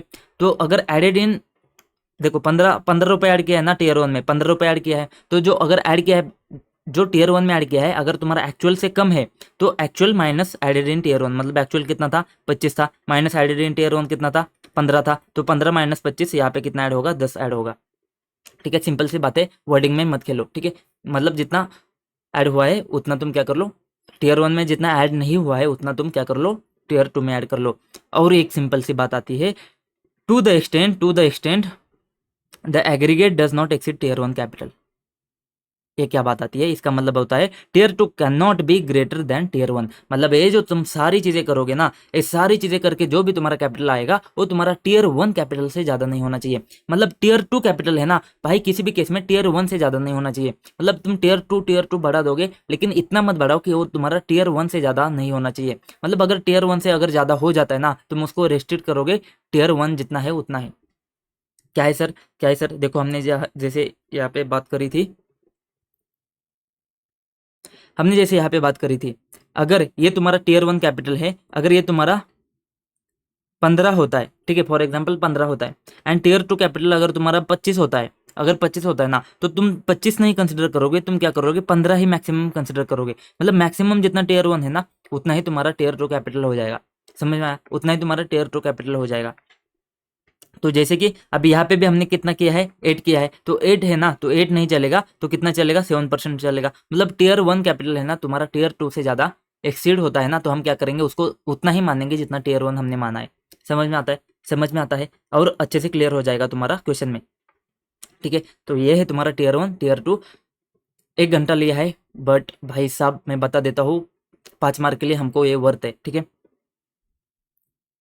NBFC BL are not eligible to include PDI in their 1 और 2 कैपिटल। सर हमने स्टार्टिंग में बात करी थी, एनबीएफसी बीएल है ना, इसको हम यहाँ पे नहीं देखेंगे। क्यों नहीं देखेंगे, क्योंकि एनबीएफसी बीएल है ना, इसमें बाकी सारी चीज़ें सेम है, बस ये जो पीडीआई वाला जो कैलकुलेशन है ना दोनों जगह पे, उसको हम कंसिडर नहीं करेंगे, बाकी सारी चीज़ें हम कंसिडर करेंगे। तो एनबीएफसी बीएल में बस पीडीआई जो दोनों जगह पे है ना, टीयर 1 टीयर 2, वो पीडीआई ही हम कंसिडर नहीं करेंगे, ना ही 1 में 2 में किधर भी नहीं करेंगे, बस इतना सा फर्क है। सर फटाफट एक बार देखते हैं एंड उसके बाद में क्वेश्चन करेंगे। क्वेश्चन आप फटाफट करेंगे। टीयर 1 कैपिटल में क्या है तुम्हारा, ओन फंड्स है एंड तुम्हारा पीडीआई है। ओन फंड्स में से तुम्हारा क्या क्या माइनस होता है, क्या क्या ऐड होता है, तुम्हारा क्या क्या ऐड होता है वो पहले देखो। Paid up share capital, securities, sorry, own fund में तुम्हारा paid up share capital, share premium account, preference shares जो कंपलसरीली कन्वर्टेबल है, फ्री रिजर्व्स, कैपिटल रिजर्व जिसमें रिवैल्यूएशन नहीं आएगा, लेस करना है तुमने DTA, intangible asset, accumulated losses. ठीक है, अब जब डीटीएल आता है ना, उसको तुमने देखना है कि कहीं पे भी वो ऐड नहीं होना चाहिए। अगर डीटीए एक जगह पे आता है, डीटीएल दूसरी जगह पे आता है, तो डीटीए नेट डीटीए जितना आता है ना उतना तुमने लेस करके चलना है। ठीक है, दूसरी बात तो ये होता है तुम्हारा ओन फंड्स। ओन फंड होगा ना, उसमें से तुमने लेस करना है इन्वेस्टमेंट जो तुमने फालतू के करके रखे हैं। फालतू के इन्वेस्टमेंट कौन से, तुमने दूसरे एनबीएफसी में तुमने शेयर्स खरीदे तो उसको उसको देखो, एंड उसमें जो दूसरे सब्सिडरी कंपनी में तुमने पैसा वगैरह डाला है, तुम्हारे ग्रुप कंपनी में जो पैसा घुमाया है ना, उसको तुम माइनस करके चलना है। कितना माइनस करना है सर, देख तेरे ओन फंड्स जितने हैं ना, उसका 10% तो कर सकता है, उसमें हमको कोई दिक्कत नहीं है। 10 से ज़्यादा जितना भी है ना, 10 से ज़्यादा जितना भी है ना, उसको तुमने माइनस करना है। फिर आते हैं पीडीआई के ऊपर। पीडीआई में तुमने क्या देखना है, पीडीआई में तुमने क्या देखना है, क्लोजिंग माइनस ओपनिंग, मतलब नेट में इशू कितना किया है करंट ईयर में, जितना इशू किया है ना उतना तुमको क्या करे, उतना तुम ओन फंड्स में ऐड कर सकते हो। लेकिन ध्यान देना है, जो इशू किया है ना तुमने, वो लास्ट ईयर के टीयर 1 कैपिटल से अगर 15% तक है ना, तो उसको टीयर 1 में ऐड कर लो। 15 से ज़्यादा है ना, तो 15% टीयर 1 में ऐड कर लो। 15 से ज़्यादा जितना आता है वो टीयर 2 में ऐड कर लो। ठीक है, टीयर 2 कैपिटल क्या आता है, जहाँ पे तुम्हारा आता है सबसे पहले प्रेफरेंस शेयर्स, जो कंपलसरी कन्वर्टेबल थे वो तो ओन फंड्स में आ गए, जो दूसरे वाले हैं ना वो तुम्हारे टीयर 2 में आ जाते हैं। उसके बाद में आता है तुम्हारा रिवैल्यूएशन रिजर्व। यहाँ पे हमको आधा भी नहीं लेना है, आधे से कम लेना है, मतलब 45% लेना है। तो डिस्काउंट रेट कितना है, 55% है। जनरल प्रोविजन जो तुम्हारा स्टैंडर्ड एसेट का है उसको ऐड कर सकते हो, लॉस रिजर्व ऐड कर सकते हो, लेकिन इसमें अगर स्पेसिफिक एसेट के लिए है तो उसको मत ऐड करना। और ये दोनों मिलाकर तुम्हारा कितना होना चाहिए, 1.25% से ज़्यादा नहीं होना चाहिए। 1.25% of risk weighted asset, risk weighted asset के 1.25 से ज़्यादा नहीं होना चाहिए। फिर आता है तुम्हारा हाइब्रिड डेट कैपिटल इंस्ट्रूमेंट, उसको ऐड कर सकते हो। सबऑर्डिनेट डेट को ऐड कर सकते हो। एमपीडीआई जो एक्सेस है तुम्हारा टीयर 1 से, उसको ऐड कर सकते हो। लेकिन ये जो टीयर 2 है ना पूरा, वो तुम्हारा टीयर 1 से ज़्यादा नहीं होना चाहिए। ओ भाई, ओ भाई, ओ भाई, करते क्वेश्चन। बहुत ही दमदार सा क्वेश्चन बनाया है मैंने, बहुत ही दमदार सा क्वेश्चन है। क्वेश्चन क्या है, करते हैं, ठीक है। वैसे मैं तो चाहता हूँ कि एक क्वेश्चन तुम खुद कर लो, लेकिन अगर तुम्हारे पास टाइम नहीं है तो इस वीडियो को देख लेना, ठीक है। कंसेप्ट तुमको पता है। सबसे पहले क्वेश्चन देखते हैं। क्वेश्चन में क्या है तुम्हारे पास, क्वेश्चन में तुम्हारे पास है paid up share capital, share premium account. Reserve में तुम्हारे पास क्या है, फ्री जनरल रिजर्व है, कैपिटल है, रिवैल्यूएशन है, लॉस रिजर्व है, उसके बाद में एक्यूमुलेटेड लॉसेस है। अच्छा जी, प्रेफरेंस शेयर्स है जो तुम्हारे पास नॉन कन्वर्टेबल है, कन्वर्टेबल है एंड कंपल्सरीली कन्वर्टेबल है। ओके, लॉन्ग टर्म लोन है जो तुम्हारे पास सिक्योर है अगेंस्ट बिल्डिंग है, फुल्ली अनसिक्योर है। बॉन्ड्स है तुम्हारे पास 9% बॉन्ड्स है, 5% कन्वर्टेबल बॉन्ड से एंड 7% अनसिक्योर लोन से। प्रोविजन है तुम्हारे पास एक स्टैंडर्ड एसेट के लिए एंड तुम्हारा मशीन के लिए प्रोविजन है, ठीक है। लाइबिलिटी सॉरी एसेट साइड में क्या है तुम्हारे पास, लैंड एंड बिल्डिंग है, प्लांट एंड मशीनरी है, गुडविल है, डीटीए है, कैश एंड बैंक है। इन्वेस्टमेंट किया है तुमने ये एनबीएफसी में, कुछ तो इन्वेस्टमेंट किया है, ठीक है। फिर अदर लोन्स, डिपॉजिट, इन्वेस्टमेंट सारे तुम्हारे पास लोन वगैरह है, ठीक है। ये तुम्हारे मिला के तुम्हारे एसेट का एसेट लाइबिलिटी मैच हो जाता है, बैलेंस शीट टैली हो जाता है, ठीक है। एडजस्टमेंट क्या है तुम्हारे पास, टीयर 1 कैपिटल एज ऑन 31 मार्च 2024। अच्छा 24 का दिया है तो ये बैलेंस शीट किसका है, 25 का है। तो 25 मतलब टीयर 1 24 का दिया है, मतलब ओपनिंग का टीयर 1 लास्ट ईयर का दिया है, वो तुम्हारे पास 50 रुपये का है। अच्छा जी, रिस्क वेटेड एसेट तुमको नहीं दिए है, नहीं दिए है, कैलकुलेशन करना पड़ेगा, हमको आता है। Unsecured long term bonds maturing to 2035, क्यों दिया है पता नहीं, कोई बात नहीं है, ठीक है। S1 S2 S3 S4 वो जो है ना तुम्हारे सब्सिडरीज है। एबीसी, एबीसी कौन है, एबीसी तुम्हारे एनबीएफसी है। तो इसमें से जो S1 S2 S3 S4 है ना, ये तुम्हारी सब्सिडरी है। मतलब जेड है ना, जेड, ये जेड तुम्हारा सब्सिडरी नहीं है, इतनी सी बात आती है, ठीक है। उसके बाद में 9% बॉन्ड्स एज ऑन 31 मार्च 2024। तो जो बॉन्ड में जो 9% बॉन्ड है ना, इसका ओपनिंग बैलेंस दिया है, क्यों दिया है क्या पता, ठीक है। And do not have maturity, and उसका मैच्योरिटी नहीं है। समझ में आता है क्या, थोड़े थोड़े एडजस्टमेंट समझ में आ रहे हैं क्या, थोड़े थोड़े समझ में आ रहे हैं क्या। देखते हैं एक एक चीज को। सबसे पहले क्या कैलकुलेट करना पड़ेगा तुमको, टीयर 1 कैपिटल। टीयर 1 में तुमको क्या देखना पड़ेगा, सबसे पहले ओन फंड्स। ओन फंड्स में क्या क्या आएगा देख, पेड अप शेयर कैपिटल आएगा, आएगा। शेयर प्रीमियम, प्रीमियम आएगा, आएगा। फ्री जनरल रिजर्व आएंगे, आएंगे। कैपिटल रिजर्व आएगा, आएगा। रिवैल्यूएशन आएगा, नहीं आएगा। लॉस रिजर्व नहीं आएगा। एक्यूमुलेटेड लॉसेस आएंगे बट माइनस होंगे, ठीक है। उसके बाद में प्रेफरेंस शेयर्स में क्या आते हैं, बस जो कंपलसरीली कन्वर्ट करने हैं वो आएंगे। उसके बाद में नीचे का तो कुछ नहीं आएगा। इधर का कुछ आता है क्या, जो गुडविल है, ओहो इंटेंजिबल एसेट माइनस करना पड़ेगा, डीटीए माइनस करना पड़ेगा। अच्छा जी, और कुछ है क्या, इन्वेस्टमेंट वगैरह। उन फंड्स में से हम इन्वेस्टमेंट माइनस करते हैं, उसका वर्किंग नोट पहले बना देंगे अलग से। तो पेड अप शेयर कैपिटल 50 आएगा, 10 आएगा, 60 हो गया, 60 + 30 90 हो गया, 100 हो गया, ठीक है। 100 में से हम माइनस करेंगे 5 तो 95 हो गया। 95 में हम क्या करेंगे, कंपल्सरीली कन्वर्टेबल ऐड करेंगे तो 135 हो गया। 135 में से तुम्हारा गुडविल माइनस हो जाएगा तो कितना बचता है, 120 बचता है। फिर हमारा डीटीए 10 रुपये और माइनस करेंगे तो तुम्हारा 1110 बचता है। तो वर्किंग नोट में आ जाइए, वर्किंग नोट में आ जाइए। ओन फंड्स का कैलकुलेशन में तुम्हारा ये सारी चीज़ें ऐड करोगे, एक्यूमुलेटेड लॉसेस गुडविल में माइनस करोगे, ओन फंड्स कितना बचता है तुम्हारा 110 बचेगा। अब तुमको देखना है इन्वेस्टमेंट, इसमें से क्या माइनस करने हैं, इन्वेस्टमेंट माइनस करने हैं। तो सबसे पहले इन्वेस्टमेंट माइनस करने के लिए इन्वेस्टमेंट कौन से देखने हैं वो तो देखो। शेयर्स इन एनबीएफसी जेड, ये तुम्हारा ग्रुप कंपनी का हिस्सा नहीं है, दूसरा एनबीएफसी है, उसमें शेयर्स डाले चलेगा क्या, हाँ मतलब इन्वेस्टमेंट में आ जाएगा तुम्हारा। डिपॉजिट दिए है तुमने दूसरे एनबीएफसी में, अच्छा जी देखते हैं इसका क्या करना है। जो शेयर्स है तुम्हारे एनबीएफसी S1 में, शेयर्स है एनबीएफसी S2 में, डिपॉजिट है एनबीएफसी S3 में एंड लोन दिया है एनबीएफसी S4 को। तो हमारे पास कंडीशन क्या है देखो, हमारे पास कंडीशन क्या है उसको हम फिर से देखो। कंडीशन क्या है, इन्वेस्टमेंट कौन से माइनस करने हैं, एक तो इन्वेस्टमेंट कौन से तुम्हारे shares of other NBFC, other NBFC के बस शेयर्स देखने हैं एंड ग्रुप कंपनी सब्सिडरी के shares, debentures, bonds, deposit, outstanding loan, advances, ये सारे कंसिडर करके चलने हैं। But deposit, debentures, bonds, loans वगैरह ये अदर एनबीएफसी के कंसिडर नहीं करने हैं, समझे क्या। अदर एनबीएफसी के बस शेयर्स कंसिडर करने हैं, जो ग्रुप कंपनी से सब्सिडरीज है ना उसके बाकी सारी चीजें कंसिडर करनी है। मतलब क्या, मतलब क्या, कि ये जो चीज़ है ना, शेयर्स तुम कंसिडर करोगे, हाँ करोगे, ये करोगे करोगे करोगे करोगे, क्योंकि ये सबसे का है ना, इसमें शेयर डिबेंचर डिपॉजिट सब कंसिडर करेंगे। जो अदर एनबीएफसी ना उसके शेयर्स कंसिडर करेंगे, बस ये जो है ना ये कंसिडर नहीं करेंगे डिपॉजिट, क्योंकि अदर एनबीएफसी के डिपॉजिट के बारे में कुछ नहीं बोला है, कुछ नहीं बोला है। तो यहाँ पे आए ये इन्वेस्टमेंट का वर्किंग करते हैं। तो इन्वेस्टमेंट में हम क्या करेंगे, अदर एनबीएफसी में क्या है, शेयर्स है उसको कंसिडर करेंगे, डिपॉजिट है उसको नहीं करेंगे। बाकी इन्वेस्टमेंट सबसे में जो कुछ भी है ना सबको ऐड करेंगे। तो बस 10 रुपये यहाँ पे नहीं आएगा, तो 50 रुपये आता है तुम्हारा इन्वेस्टमेंट। ठीक है, ये सब कैलकुलेशन किया है हमने इन्वेस्टमेंट के लिए। अब यहाँ पे हमको देखना पड़ेगा कितना अलाउ किया है। अलाउ कितना है तुम्हारा, ओन फंड्स, ओ आई से 1, ओ से 0, 10% अलाउ है। किसका, ओन फंड्स का। ओन फंड्स कितने हैं तुम्हारे पास, 110 है। इसका 10% कितना आता है, 11 आता है। तो अलाउ कितना है, 11 आता है। तो क्या है, बाकी एक्सेस कितना है, तो 50 है ना, 50 माइनस 11 तुम्हारा नहीं होगा, 39 है ना, इसको तुमको माइनस करना पड़ेगा। जो एक्सेस है ना उसको तुमको माइनस करना पड़ेगा ओन फंड से। देखो वर्किंग नोट, तो ओन फंड्स क्या है तुम्हारा, 110 वर्किंग नोट 1 से आया है तुम्हारा। 10% ओन फंड्स क्या है तुम्हारा, 11। इन्वेस्टमेंट क्या है तुम्हारा, 50 का इन्वेस्टमेंट है। एक्सेस इन्वेस्टमेंट कितना है, मतलब एक्सेस इन्वेस्टमेंट कितना है तुम्हारा, सी माइनस बी। तो 50 माइनस 11 कितना एक्सेस इन्वेस्टमेंट है, 39। ये एक्सेस इन्वेस्टमेंट तुमको क्या करना पड़ेगा, ओन फंड से लेस करना पड़ेगा। तो ओन फंड्स कितना है, 110 लेस किया एक्सेस इन्वेस्टमेंट, तो अभी तुम्हारे ओन फंड्स कितने बचे, 71 ओन फंड्स बचे। ठीक है, तो टीयर 1 कैपिटल में कितने ऐड होंगे, 71 ऐड होगा तुम्हारा पहला पॉइंट। ठीक है, उसके बाद में आते हैं पीडीआई के ऊपर। तो पीडीआई कहाँ पे है, यहाँ पे कैसे समझेगा पीडीआई कहाँ पे है। अगर तुमको समझ गया तो बहुत ही बढ़िया बात है। सर हमने बात करी थी एडजस्टमेंट में, जो 9% बॉन्ड्स है ना उसका ओपनिंग बैलेंस दिया है and do not have maturity. Maturity नहीं है, मतलब क्या है, परपेचुअल है वो, एंड उसका ओपनिंग बैलेंस दिया है तुम्हारे पास। तो तुमको क्या करना है, एडिशन करना है। अगर तुम्हारे पास 2 साल का दिया है ना, मतलब अगर ऐसा वाला बैलेंस शीट दिया है ना, तो तुमने क्या करना है, क्लोजिंग माइनस ओपनिंग करना है। एडजस्टमेंट नहीं, 2 साल का दिया है तो क्लोजिंग माइनस ओपनिंग करना है। तो तुम्हारे पास देखो ओपनिंग कितना है, 75 है, तो क्लोजिंग कितना है, 9% बॉन्ड इधर है, क्लोजिंग कितना है, 100 है। तो कितना ऐड हुआ है, 100 माइनस 75, 25 का ऐड हुआ है। अभी तुमको देखना पड़ेगा कि लास्ट ईयर के टीयर 1 के फंड्स कितने थे।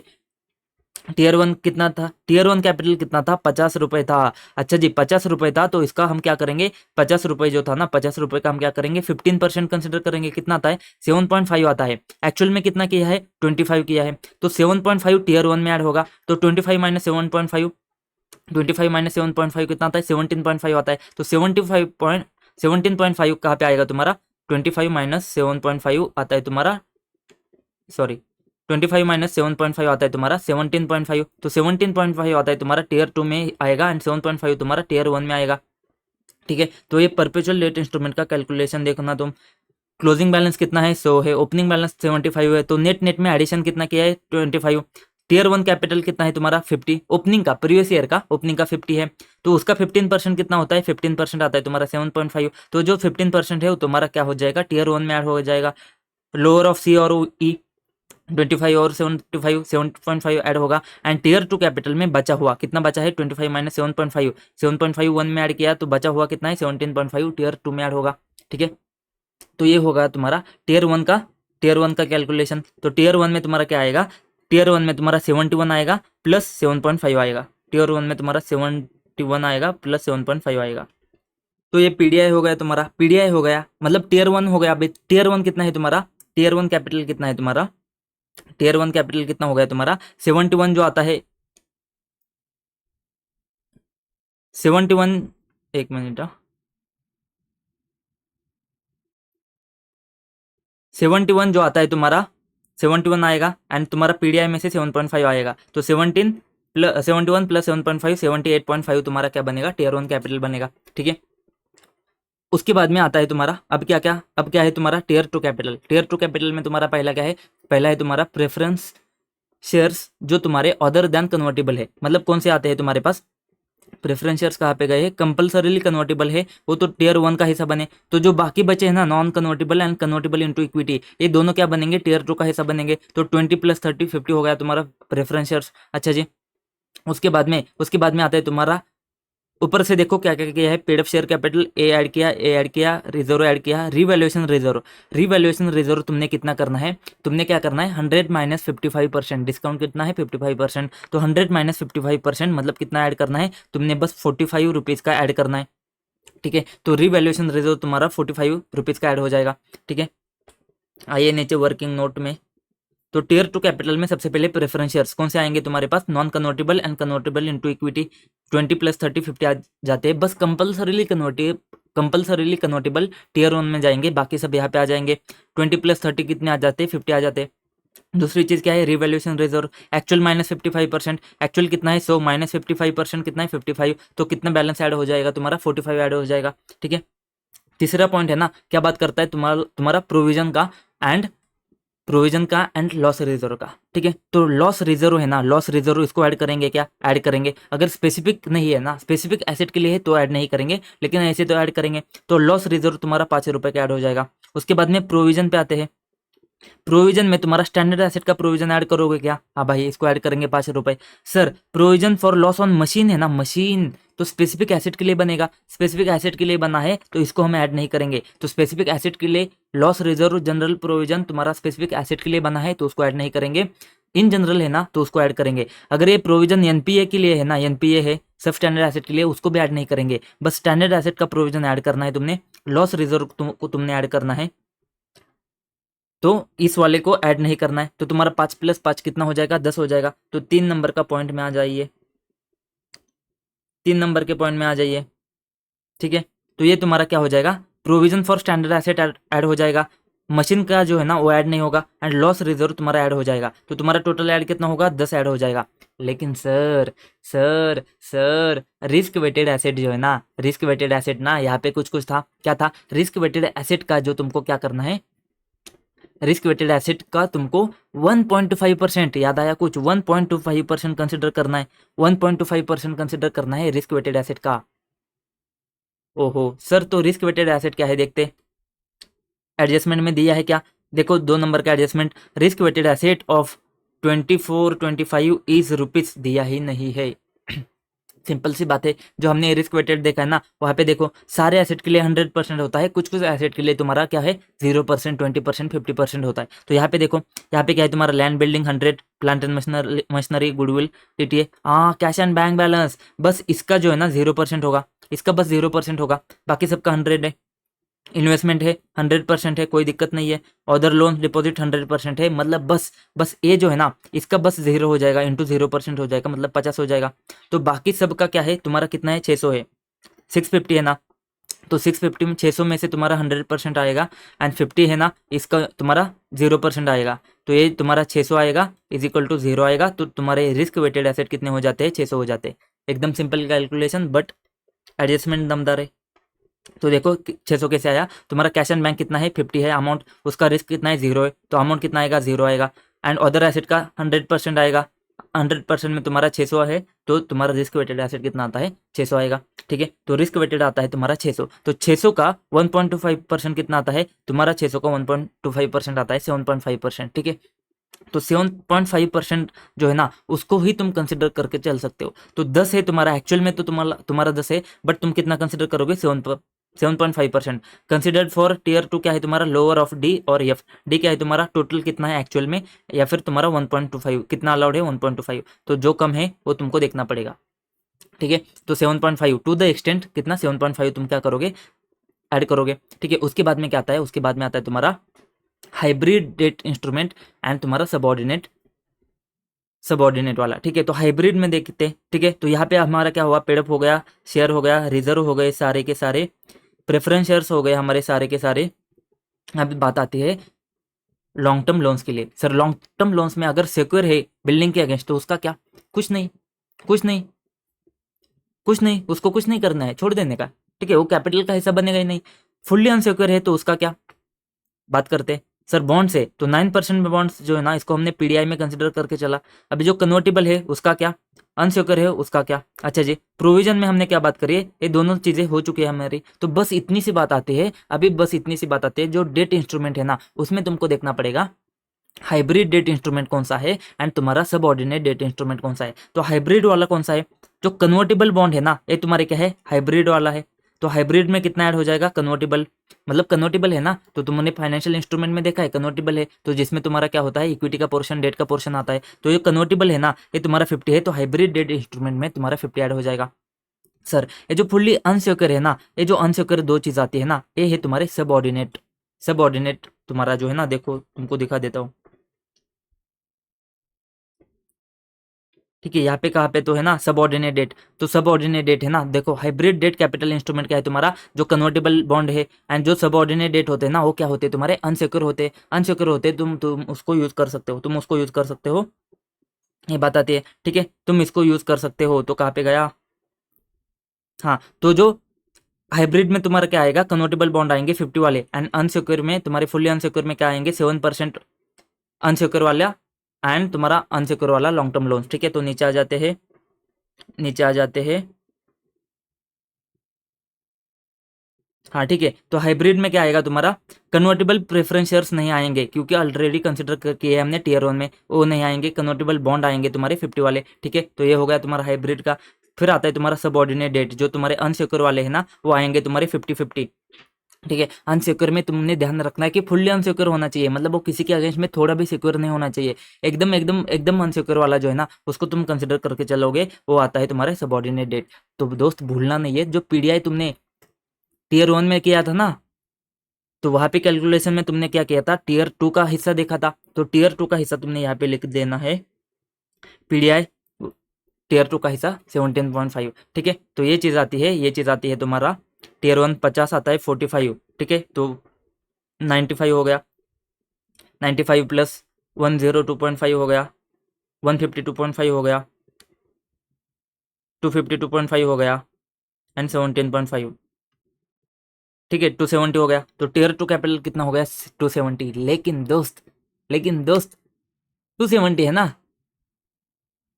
टीयर 1 कैपिटल जितना है ना उससे एक्सीड नहीं कर सकता है, तो टीयर 1 कैपिटल कितना था हमारा 71 प्लस 7.8 था, तो 78.5 था, तो टीयर 2 कैपिटल कितना होगा 78.5 ही होना चाहिए, तो टीयर 1 कैपिटल 78.5 था, तो टीयर 1 कैपिटल सब ऐड करके हमारा 270 आ जाता है, तो मैक्सिमम कितना होगा अप टू टीयर 1 होगा, मतलब टीयर 2 कैपिटल कितना मानेंगे 78.5 ही मानेंगे। तो देख भाई अभी CRAR कैसे कैलकुलेट करेगा, 78.5 प्लस 78.5। ठीक है, तो डिवाइड बाय 600 करेगा, 600 क्या है तुम्हारा रिस्क वेटेड एसेट है, कैसे किया था हमने 50 इंटू 0 किया था, 600 इंटू 100 किया था, तो ये 0 एंड ये 600, तो ये 650 का हमने क्या किया था, 650 में से हमने बस 600 ही हमने रिस्क वेटेड मान लिया, तो जो रिस्क वेटेड है नीचे आ गया, तो ये दोनों का कैलकुलेशन करके 26.17 आता है, एंड टीयर 1 का जो है ना तुम्हारा 13.08 आता है, तो मैंने ये किया था अभी चेक करने के लिए, तो 13.08 आता है। ठीक है, ये टीयर 1 हो गया।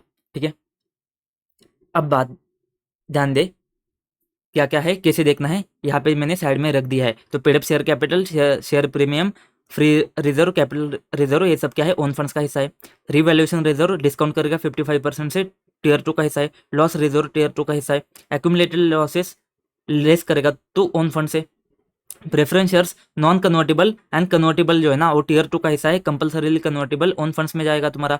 लॉन्ग टर्म लोन जो है ना, दिख रहे हैं तुमको, लॉन्ग टर्म लोन्स है ना वो तुम्हारा क्या है सिक्योर अगेंस्ट बिल्डिंग है, तो इसका कुछ नहीं करना है ना, सिक्योर है तो भाई उसको यूज नहीं कर सकते। जो फुल्ली अनसिक्योर है ना उसको सबऑर्डिनेट डेट माना जाएगा। जो 9% कंपल्सरीली सॉरी परपेचुअल है ना, परपेचुअल है तो ये पीडीआई बनेगा, इसमें तुमको देखना पड़ेगा टीयर 1 का कितना है, टीयर 2 का कितना है। ये कन्वर्टेबल है तुम्हारा हाइब्रिड डेट बनेगा, टीयर 2 में जाएगा।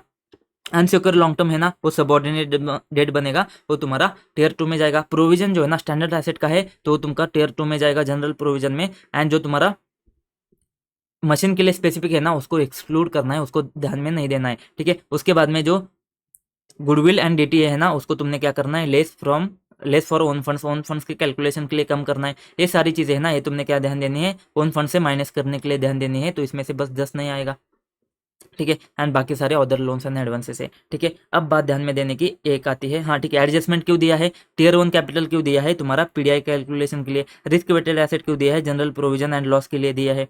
ठीक है, unsecure long term bonds maturing ये क्यों दिया था इसके बारे में हम बात करेंगे, टेंशन न को। ठीक है, ये क्यों दिया है सबऑर्डिनेट डेट डिस्काउंटिंग, जो तुमको नहीं पता है तो तुम इसको इग्नोर करके चल सकते हो, लेकिन इन केस गंदा से गंदा क्वेश्चन आ जाता है तो वहाँ पे ऐसे क्या पूछ सकता है इसको मैं आपको बता दूंगा, तो इसको तुम इग्नोर करके चल सकते हो, लेकिन मैं आपको बता दूंगा एंड में जाके। ठीक है, ये क्या दिया है अनमैच्योरिंग का। ठीक है, सब्सिडरी का क्यों दिया है, ताकि तुम इन्वेस्टमेंट के लिए कितना लेस करना है वो देख सको, एंड ए परपेचुअल के लिए डू नॉट हैव मैच्योरिटी, तो पीडीआई कैलकुलेशन में कितना ऐड करना है उसके लिए ये एडजस्टमेंट दिया है। ठीक है, ये सारी चीजें मैंने आपको यहाँ पे दे दी है ताकि आपका रिवीजन फटाफट हो जाए। और एक चीज आती है, अभी मैं आपकी गलती कहाँ कहाँ पे हो सकती है वो बताने की कोशिश करता हूँ। ठीक है, प्रेफरेंस शेयर्स जो कंपल्सरीली कन्वर्टेबल है ना वो आप ओन फंड्स में लेना भूल जाओगे, ये वो हो सकता है। गुडविल डीटीए तुम लेस करना भूल जाओगे, ये हो सकता है, ठीक है। ये जो डिपॉजिट है एनबीएफसी का, इसको तुमको ऐड नहीं करना है, मतलब ये कंसिडर नहीं करना है इन्वेस्टमेंट के लिए, इसलिए मैंने अलग से वर्किंग नोट बनाया है कि कितना आएगा, ठीक है। बाकी तुम एक्सेस इन्वेस्टमेंट लेस करना है ये भूल जाओगे, तुम क्या करोगे 10% ऐड करोगे, 10% ही लेस करोगे, नहीं 10% से ज़्यादा जितना है ना उसको लेस करना है।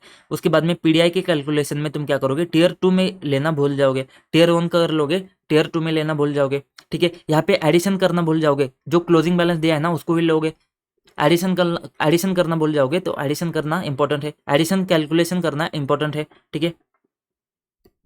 बाकी सब तो ठीक है।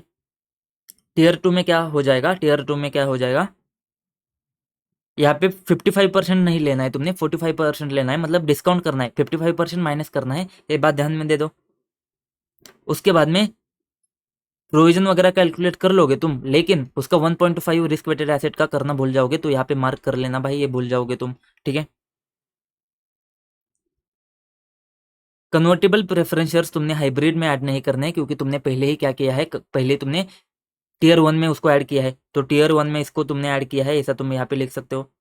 एज सबऑर्डिनेट डेट जो है ना, उसमें कोई दिक्कत नहीं है, पीडीआई तुम भूल जाओगे, टियर 2 में ऐड करना, इसको तुम ध्यान दे दो। और एक चीज़ है, तुम मैक्सिमम टियर 1 का कैप लगाना भूल जाओगे टियर 2 के लिए, वो तुमने याद रखना है, ठीक है। इतने सारे गलतियाँ तुम कर सकते हो, ठीक है, इसमें से एक भी करते हो तो दिक्कत आ जाती है। तो देखो मैंने कुछ नोट्स दिए हैं, रिवैल्यूएशन रिजर्व जो डिस्काउंट 55% किया है ना, वो टियर 2 के लिए किया है, उसको तुमने टियर 2 के कैलकुलेशन में किधर भी ऐड नहीं करना है, कुछ भी ऐड नहीं करना है, ना 55 ना 45, कुछ भी नहीं करना है, वो टियर 2 का हिस्सा है, ठीक है। इन केस किसी को डाउट आता है तो मैंने यहाँ पे नोट दे दिया। दूसरी चीज, if only detail shown ignore, अगर सिर्फ तुम्हारी बैलेंस शीट में डिटेल है ऐसा, तो उसको इग्नोर करो, इसका कुछ इंपैक्ट नहीं आएगा, ना ही टियर 1 में किधर भी ऐड होगा, ना ही टियर 2 में किधर भी ऐड होगा, कुछ नहीं आएगा, ठीक है। If DT and detail shown, तो उसमें तुमने क्या करना है, नेट डीटीए तुमने डिलीट करना है, बस नेट नेट वाला डीटीए, मतलब क्या, सिर्फ अगर तुम्हारे बैलेंस शीट में डीटीएल है तो उसको तुमने ऐड नहीं करना है, कुछ नहीं करना है, उसको इग्नोर करो, कुछ नहीं करना है। अगर डीटीए है एंड डीटीएल है तो भाई 50 - 20 करके नेट नेट वाला डीटीए है ना, उसको माइनस करना है तुमने ओन फंड्स के कैलकुलेशन के लिए। सर अगर डीटीएल ज्यादा है एंड डीटीए कम है, तो तुमने क्या करना है, नेट नेट में कितना है, जो 30 है ना, 30 डीटीएल उसको तुमने कंसिडर नहीं करना है, ठीक है। इग्नोर नेट डीटीएल, 30 वाला जो है ना उसको कंसिडर नहीं करना है, ठीक है। तो नेट नेट में 30 है ना, मतलब इसमें तुम्हारा कुछ इंपैक्ट नहीं जाएगा, कुछ इंपैक्ट नहीं जाएगा, क्योंकि डीटीए ऐड नहीं होगा, सॉरी डीटीए लेस नहीं होगा, क्यों नहीं होगा, क्योंकि तुम्हारा डीटीएल है ना इधर, तो नहीं होगा, कुछ नहीं होगा, ठीक है। उसके बाद में और एक चीज़ आती है, देखो और एक चीज़ आती है, हमने क्या बात करी थी, बेस लेयर के लिए तुम्हारा पीडीआई का कैलकुलेशन नहीं होगा, वैसे ही तुमने क्या समझना है, नॉन डिपॉजिट टेकिंग एनबीएफसी जिसका एसेट साइज अगर 1000 CR से कम है ना, तो वो बेस लेयर में आ जाएगी। मतलब तुमको क्वेश्चन देंगे कि ये एनबीएफसी है जिसका एसेट साइज तुम्हारा जो डिपॉजिट एक्सेप्ट नहीं करते हैं, एंड जिसका एसेट साइज है ना तुम्हारा 800-900 करोड़ है, ठीक है। तो उस केस में तुमने समझना है कि उस केस में तुम्हारा वो एनबीएफसी बीएल बनेगा। अगर बीएल बनेगा तो तुमने पीडीआई को ऐड नहीं करना है कैलकुलेशन, टियर 1 में भी टियर 2 में भी, किधर भी पीडीआई में तुमको पीडीआई को तुमने ऐड नहीं करना है, ना ही टियर 1 में ना ही टियर 2 में।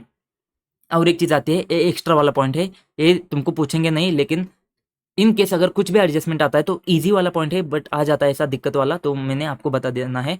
क्या है सबऑर्डिनेट डेट, सबऑर्डिनेट का क्या मतलब होता है, जो अनसिक्योर लोन वगैरह है ना, वो अगर उसका डिस्काउंटिंग फैक्टर करके तुम ऐड करोगे, मतलब क्या, वो अगर मैच्योर होने वाला है नेक्स्ट अगले साल में, ठीक है। हमने एडजस्टमेंट दिया था दोस्त, एक एडजस्टमेंट दिया था कि मैच्योर होने वाला है, देख अनसिक्योर लॉन्ग टर्म बॉन्ड्स है ना, वो मैच्योर होने वाले हैं 2035 में, तो तुम्हारा बैलेंस शीट का बना है 25 का, तो 10 साल है ना, तो कोई बात नहीं है। लेकिन ये अगर अगले साल ही मैच्योर होने वाले थे ना, तो तुम उसको यूज नहीं कर सकते। अगर तुम with in year he mature होने वाले हैं, मतलब अनसिक्योर लोन जो है ना वो तुमको रीपे करने हैं अगले 6 महीने में, तो भाई तुम उसको यूज नहीं करोगे। तो ये चीज आती है ना, ये चीज आती है कि कितना पैसा यूज करना है, उसके लिए उन्होंने बोला है कि हम डिस्काउंटिंग करेंगे उसको, इंपॉर्टेंट नहीं है, मैं बताने की कोशिश कर रहा हूँ। तो अगर वो मैच्योर हो रहा है ना तुम्हारा अगले 1 साल तक, तो 0 to 1 ईयर में मैच्योर हो रहा है ना, तो कंसिडर कुछ मत करना उसका, कुछ मत, मतलब तुम टियर 2 कैपिटल में 0 ऐड करोगे, उसका कुछ ऐड नहीं करोगे। अगर वो अगले साल मैच्योर होने वाला है, तो अगले से अगले साल में 1 से 2 साल में मैच्योर होने वाला है ना, तो 20% ऐड कर सकते हो, 20% ही ऐड कर सकते हो,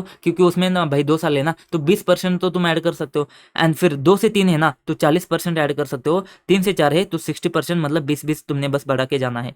एक एक साल बढ़ा के जाना है, 20-20% बढ़ा के जाना है। एंड 5 साल से ज़्यादा अगर मैच्योर हो रहा है ना, जैसे कि हमारे केस में क्या था 2035 था, तो भाई 10 साल के बाद 10 साल में मैच्योर होने वाला है ना, तो अभी के लिए तो सारा कंसिडर कर सकता है टीयर 2 के लिए, ठीक है। लेकिन अगर वही अगले साल था, 0 करना है। अगर वही तुम्हारा 5 साल के बाद में हो जाता है तो तुमको 100% तुम ऐड कर सकते हो, ठीक है। इसका मतलब क्या, अगर मैच्योर जल्दी होता है ना तो उसको 100% डिस्काउंट कर लो, उसके बाद में होता है तो 80% डिस्काउंट कर लो, मतलब बस 20-20% तुम क्या कर लो, ऐड करते जाओ। जितना लंबा मैच्योरिटी होगा ना उतना तुमको सेफ हो जाएगा, मतलब उस पैसे को तुम यूज़ कर सकते हो। लेकिन अगर जल्दी मैच्योर होने वाला है ना तो उसको तुमको पे करना पड़ेगा, तो पे करना है तो उसको ऐड मत कर लो टीयर 2 के कैलकुलेशन में। पता है मुझे, मैंने टाइम थोड़ा ज़्यादा लिया है, आई नो, बट भाई क्वालिटी ऑफ क्वेश्चन तुमको पता है, क्वालिटी ऑफ टीचिंग तो तुमको पता रहेगा। एक बार फिर से पूरा क्वेश्चन देखते हैं अब ना, अच्छे से देखते हैं। तो देख क्या क्या है, paid up share capital, share premium account, reserve में तुमने जनरल एंड कैपिटल, ये सारे ओन फंड्स में कर लिए। तो ओन फंड्स में इसके साथ में क्या आएगा, एक्यूमुलेटेड लॉसेस है उसको लेस करना पड़ेगा, उसके साथ में डीटीए एंड इंटेंजिबल एसेट है ना, गुडविल वगैरह है, उसको भी तुमको क्या करना पड़ेगा, लेस करना पड़ेगा, ठीक है।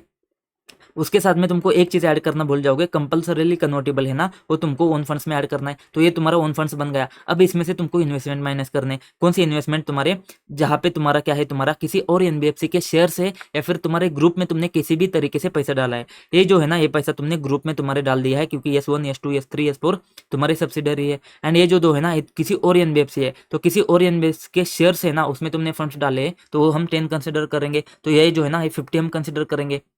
ओन फंड्स के में ओन फंड्स आए थे हमारे 110, इसमें से हम क्या करेंगे, इसका 10% देखेंगे। 10% कितना है, 11 है। तो 11 से ज़्यादा जितने आते हैं ना उसको हम इग्नोर करेंगे। 11 से ज़्यादा कितने आते हैं तुम्हारे 39, तो 39 जो आते हैं ना, इसको तुमको ओन फंड्स में से लेस करना पड़ेगा। तो 110 में से 39 ऐड लेस किया तुमने, तो बचा तुम्हारे पास कितना, 71। तो बचा कितना तुम्हारे पास, 71। तो ओन फंड 71 आ जाते। फिर आता है तुम्हारा पीडीआई। पीडीआई क्या है तुम्हारे पास, पीडीआई तुम्हारा 9% बॉन्ड्स। तो यहाँ पे दिया है तुम्हारा 9% बॉन्ड जो है ना, उसका ओपनिंग 75 था एंड उसका मैच्योरिटी नहीं है, मतलब पीडीआई है। ओपनिंग 75 था, क्लोजिंग 100 था, तो 100 माइनस 75 बचा 25। 25 तुम्हारे पास में तुमको देखना है, तुम्हारा जो ओपनिंग का टीयर 1 कैपिटल कितना है। ओपनिंग का टीयर 1 कैपिटल है तुम्हारे पास 50 रुपए का, इसका 15% तुम ले सकते हो, जो कि आता है 7.5। तो तुम्हारा 25 में से 7.5 तुम्हारा कहाँ पे आएगा, टीयर 1 में आएगा। तो बचा हुआ जो 17.5 है ना, 17.5 वो कहाँ पे आएगा, तुम्हारा टीयर 2 में आएगा। टीयर 2 में आएगा। ये हो गया पीडीआई का कैलकुलेशन। उसके बाद में आते हैं, उसके बाद में तुम्हारा रिजर्व में क्या क्या बचा है। अब टीयर 2 में आते, तो रिवैल्यूएशन रिजर्व में तुम्हारा क्या आता है, तुम्हारा 55% तुम माइनस करोगे तो कितना बचेगा, 45 बचेगा। तो 45 को कर लेना। लॉस रिजर्व तुम ऐड करोगे, एक्यूमुलेटेड का हो गया। नॉन कन्वर्टेबल तुम ऐड करोगे, कन्वर्टेबल तुम ऐड करोगे, ठीक है। तो कन्वर्टेबल प्रेफरेंस शेयर्स तुम ऐड करोगे, क्या, कन्वर्टेबल एंड नॉन कन्वर्टेबल। तो 50 के प्रेफरेंस शेयर्स ऐड कर लिए। रिवैल्यूएशन तुम्हारा 45 ऐड कर दिया। जनरल रिजर्व में तुम्हारा 3 नंबर का एडजस्टमेंट है, उसमें तुम्हारा लॉस रिजर्व 5 का आएगा। प्रोविजन जो है 5 का आएगा, ये प्रोविजन नहीं आएगा, तो 10 का प्रोविजन आएगा। बट तुमको रिस्क वेटेड एसेट के कितना अलाउड है, 1.25 अलाउड है। तो रिस्क वेटेड एसेट कितने हैं तुम्हारे पास, 600 है। कैसे आते हैं तुम्हारे पास, 650 नहीं 650 थे ना, कितना था, हाँ 650 है ना। 650 में से तुम्हारे जो 600 है ना, उस पर 100% आएगा। 50 का कैश एंड बैंक बैलेंस है, उस पर 0% आएगा। तो ये जो है ना, इसका 600 आएगा, इसका 0 आएगा। तो अल्टीमेटली रिस्क वेटेड एसेट कितना है, 600 है। इसका कितना ले सकते हो, 1.25। तो कितना आता है तुम्हारा, 7.5 आता है। तुम्हारे पास कितना है, 10 है। तो 10 का कितना ले सकते हो, 7.5 ले सकते हो, बाकी का कुछ नहीं करना है। तो 7.5 तुम क्या करोगे, ऐड करोगे। ये तुम्हारा प्रोविजन हो गया। उसके बाद में क्या है तुम्हारे पास, हाइब्रिड डेट इंस्ट्रूमेंट क्या है तुम्हारे पास। कन्वर्टेबल बॉन्ड्स कितना लोगे, 50 लोगे। कन्वर्टेबल प्रेफरेंस शेयर्स लोगे क्या, नहीं लोगे। क्यों, क्योंकि उसको पहले हमने कंसिडर किया टीयर, पहले प्रेफरेंस शेयर्स में कन्वर्ट किया है, कंपलसरीली तो नहीं आएंगे। कन्वर्टेबल है, उसको हमने प्रेफरेंस शेयर्स में ऐड किया है। उसके बाद में क्या बचा हमारा, हाइब्रिड हो गया। सबऑर्डिनेट बचा, तो अनसिक्योर वाला ना, अनसिक्योर वाला जो है ना, वो तुम्हारा सबऑर्डिनेट में आएगा। इसको डिस्काउंटिंग करना है क्या, डिस्काउंटिंग करना है क्या, करने की जरूरत नहीं है, क्योंकि है ना, ये मैच्योर होने वाला है 2035 में, ठीक है। समझ में आया, समझ में आया क्या, समझ में आया क्या। तो पेडअप शेयर कैपिटल आता है हमारा 110, फिर आता है ये 50, तो 71 आता है। इसमें से 7.5 तुम्हारा 1 में जाएगा, 17.5 2 में जाएगा। टीयर 2 में ये 50 आता है तुम्हारा, ये 45 आता है। इसमें लॉस रिजर्व तुम्हारा आता है 0.5 7.5। हाइब्रिड में बॉन्ड आते हैं तुम्हारे 50। एंड तुम्हारे सबऑर्डिनेट आता है 100, तो पीडीआई आता है 17.5। टीयर 2 कैपिटल को हम रेस्ट्रिक्ट करेंगे जितना टीयर 1 है, तो 78.5। फिर हम क्या करेंगे, ये दोनों को ऐड करके देखेंगे ये है क्या तुम्हारा 15 से ज़्यादा है तो चलेगा, 15 से कम है तो दिक्कत है, 15 है चलेगा, 15 से ज़्यादा ही चलेगा। ठीक है, टीयर 1 कितना है तुम्हारा 13.8 है, चलेगा क्या? हाँ, 10 से कम नहीं होना चाहिए, 10 है चलेगा, 10 से ज़्यादा है चलेगा। बस हो गया। एक बार इसमें से गो थ्रू करो कैसी कैसी चीज़ आती है। आई होप मैंने क्वेश्चन के साथ में जस्टिस किया है, आई होप मैंने आपके टाइम के साथ में जस्टिस किया है। आई होप इसमें ना बहुत बहुत जगह पे मुझे बहुत सारी दिक्कत इस वजह से आती है कि मैं इसको जज नहीं कर पा रहा था, मतलब समझ नहीं पा रहा था कि इसमें एडिशन लेना है कि तुमने क्या करना है, क्लोजिंग बैलेंस लेना है। तो मैंने इसमें बहुत मेहनत करी है, तो मुझे फिक्स नहीं है अभी भी कुछ चीज़ें, बट बहुत पढ़ने के बाद में, बहुत समझने के बाद में मैं इस कंक्लूजन पे आया हूँ कि ये चीज़ सही है। तो थोड़ा भरोसा करो कि ये चीज़ मोर देन 95% चांसेस है कि जो मैंने आपको बताया सब सब चीज़ सही है, मतलब विथ तुम्हारे क्या बोलते हैं उसको, देखो लॉ में भी तो ऐसा होता है ना कि कौन सा वर्ड कहाँ पे यूज़ करना है, कैसे कैसे यूज़ करना है, तो थोड़ी बहुत दिक्कत होती है ना, इसकी वजह से कोर्ट वगैरह में केसेस चलते हैं कि थोड़ा बहुत तुमको समझ में नहीं आता है, ऐसा होता है। तो मैंने अपने पूरी जान लगा दी है कि इस चीज़ को समझने के लिए कि कैसे कैसे ऐड होगा, कैसे कैसे लेस होगा, कौन सा बैलेंस कैसे करना है। तो ठीक है, जैसे कि यहाँ पे इशूड है ना इन ईच ईयर, तो यहाँ पे एडिशन ही कंसिडर करना है, इसके ऊपर है ना, ऐसा लिखा नहीं है तुम्हारे पास। देखो यहाँ पे मैं तुमको दिखा दूँ, ये चीज़ है ना, इसमें किधर लिखा नहीं है कि तुमको एडिशन वगैरह करना है, इसमें सिंपल लॉकल लैंग्वेज दिया है कि ईच ईयर में इशू किया हुआ, तो इसका मतलब एडिशन होता है ना। तो ऐसा थोड़ा थोड़ा मेरा जजमेंट आता है, तो वो जजमेंट है ना भाई बहुत मेहनत के बाद में आया है, तो वो जजमेंट की वजह से मुझे इसके ऊपर बहुत ज़्यादा टाइम लगा है, उस जजमेंट के ऊपर के, बस और कुछ नहीं है। तो ऐसे जजमेंट है थोड़े थोड़े, बट मैं बोलता हूँ कि ये जो तुमने किया है ना, ये सबसे बेस्ट है, इससे गंदा क्वेश्चन नहीं बनेगा, इससे गंदा क्वेश्चन तुम्हारा बनेगा नहीं है, ये सबसे बेस्ट वाला जो हुआ है ना, ये सबसे बेस्ट वाला हुआ है। ठीक है दोस्त, मिलते हैं नेक्स्ट वीडियो में, तब तक के लिए जय हिंद।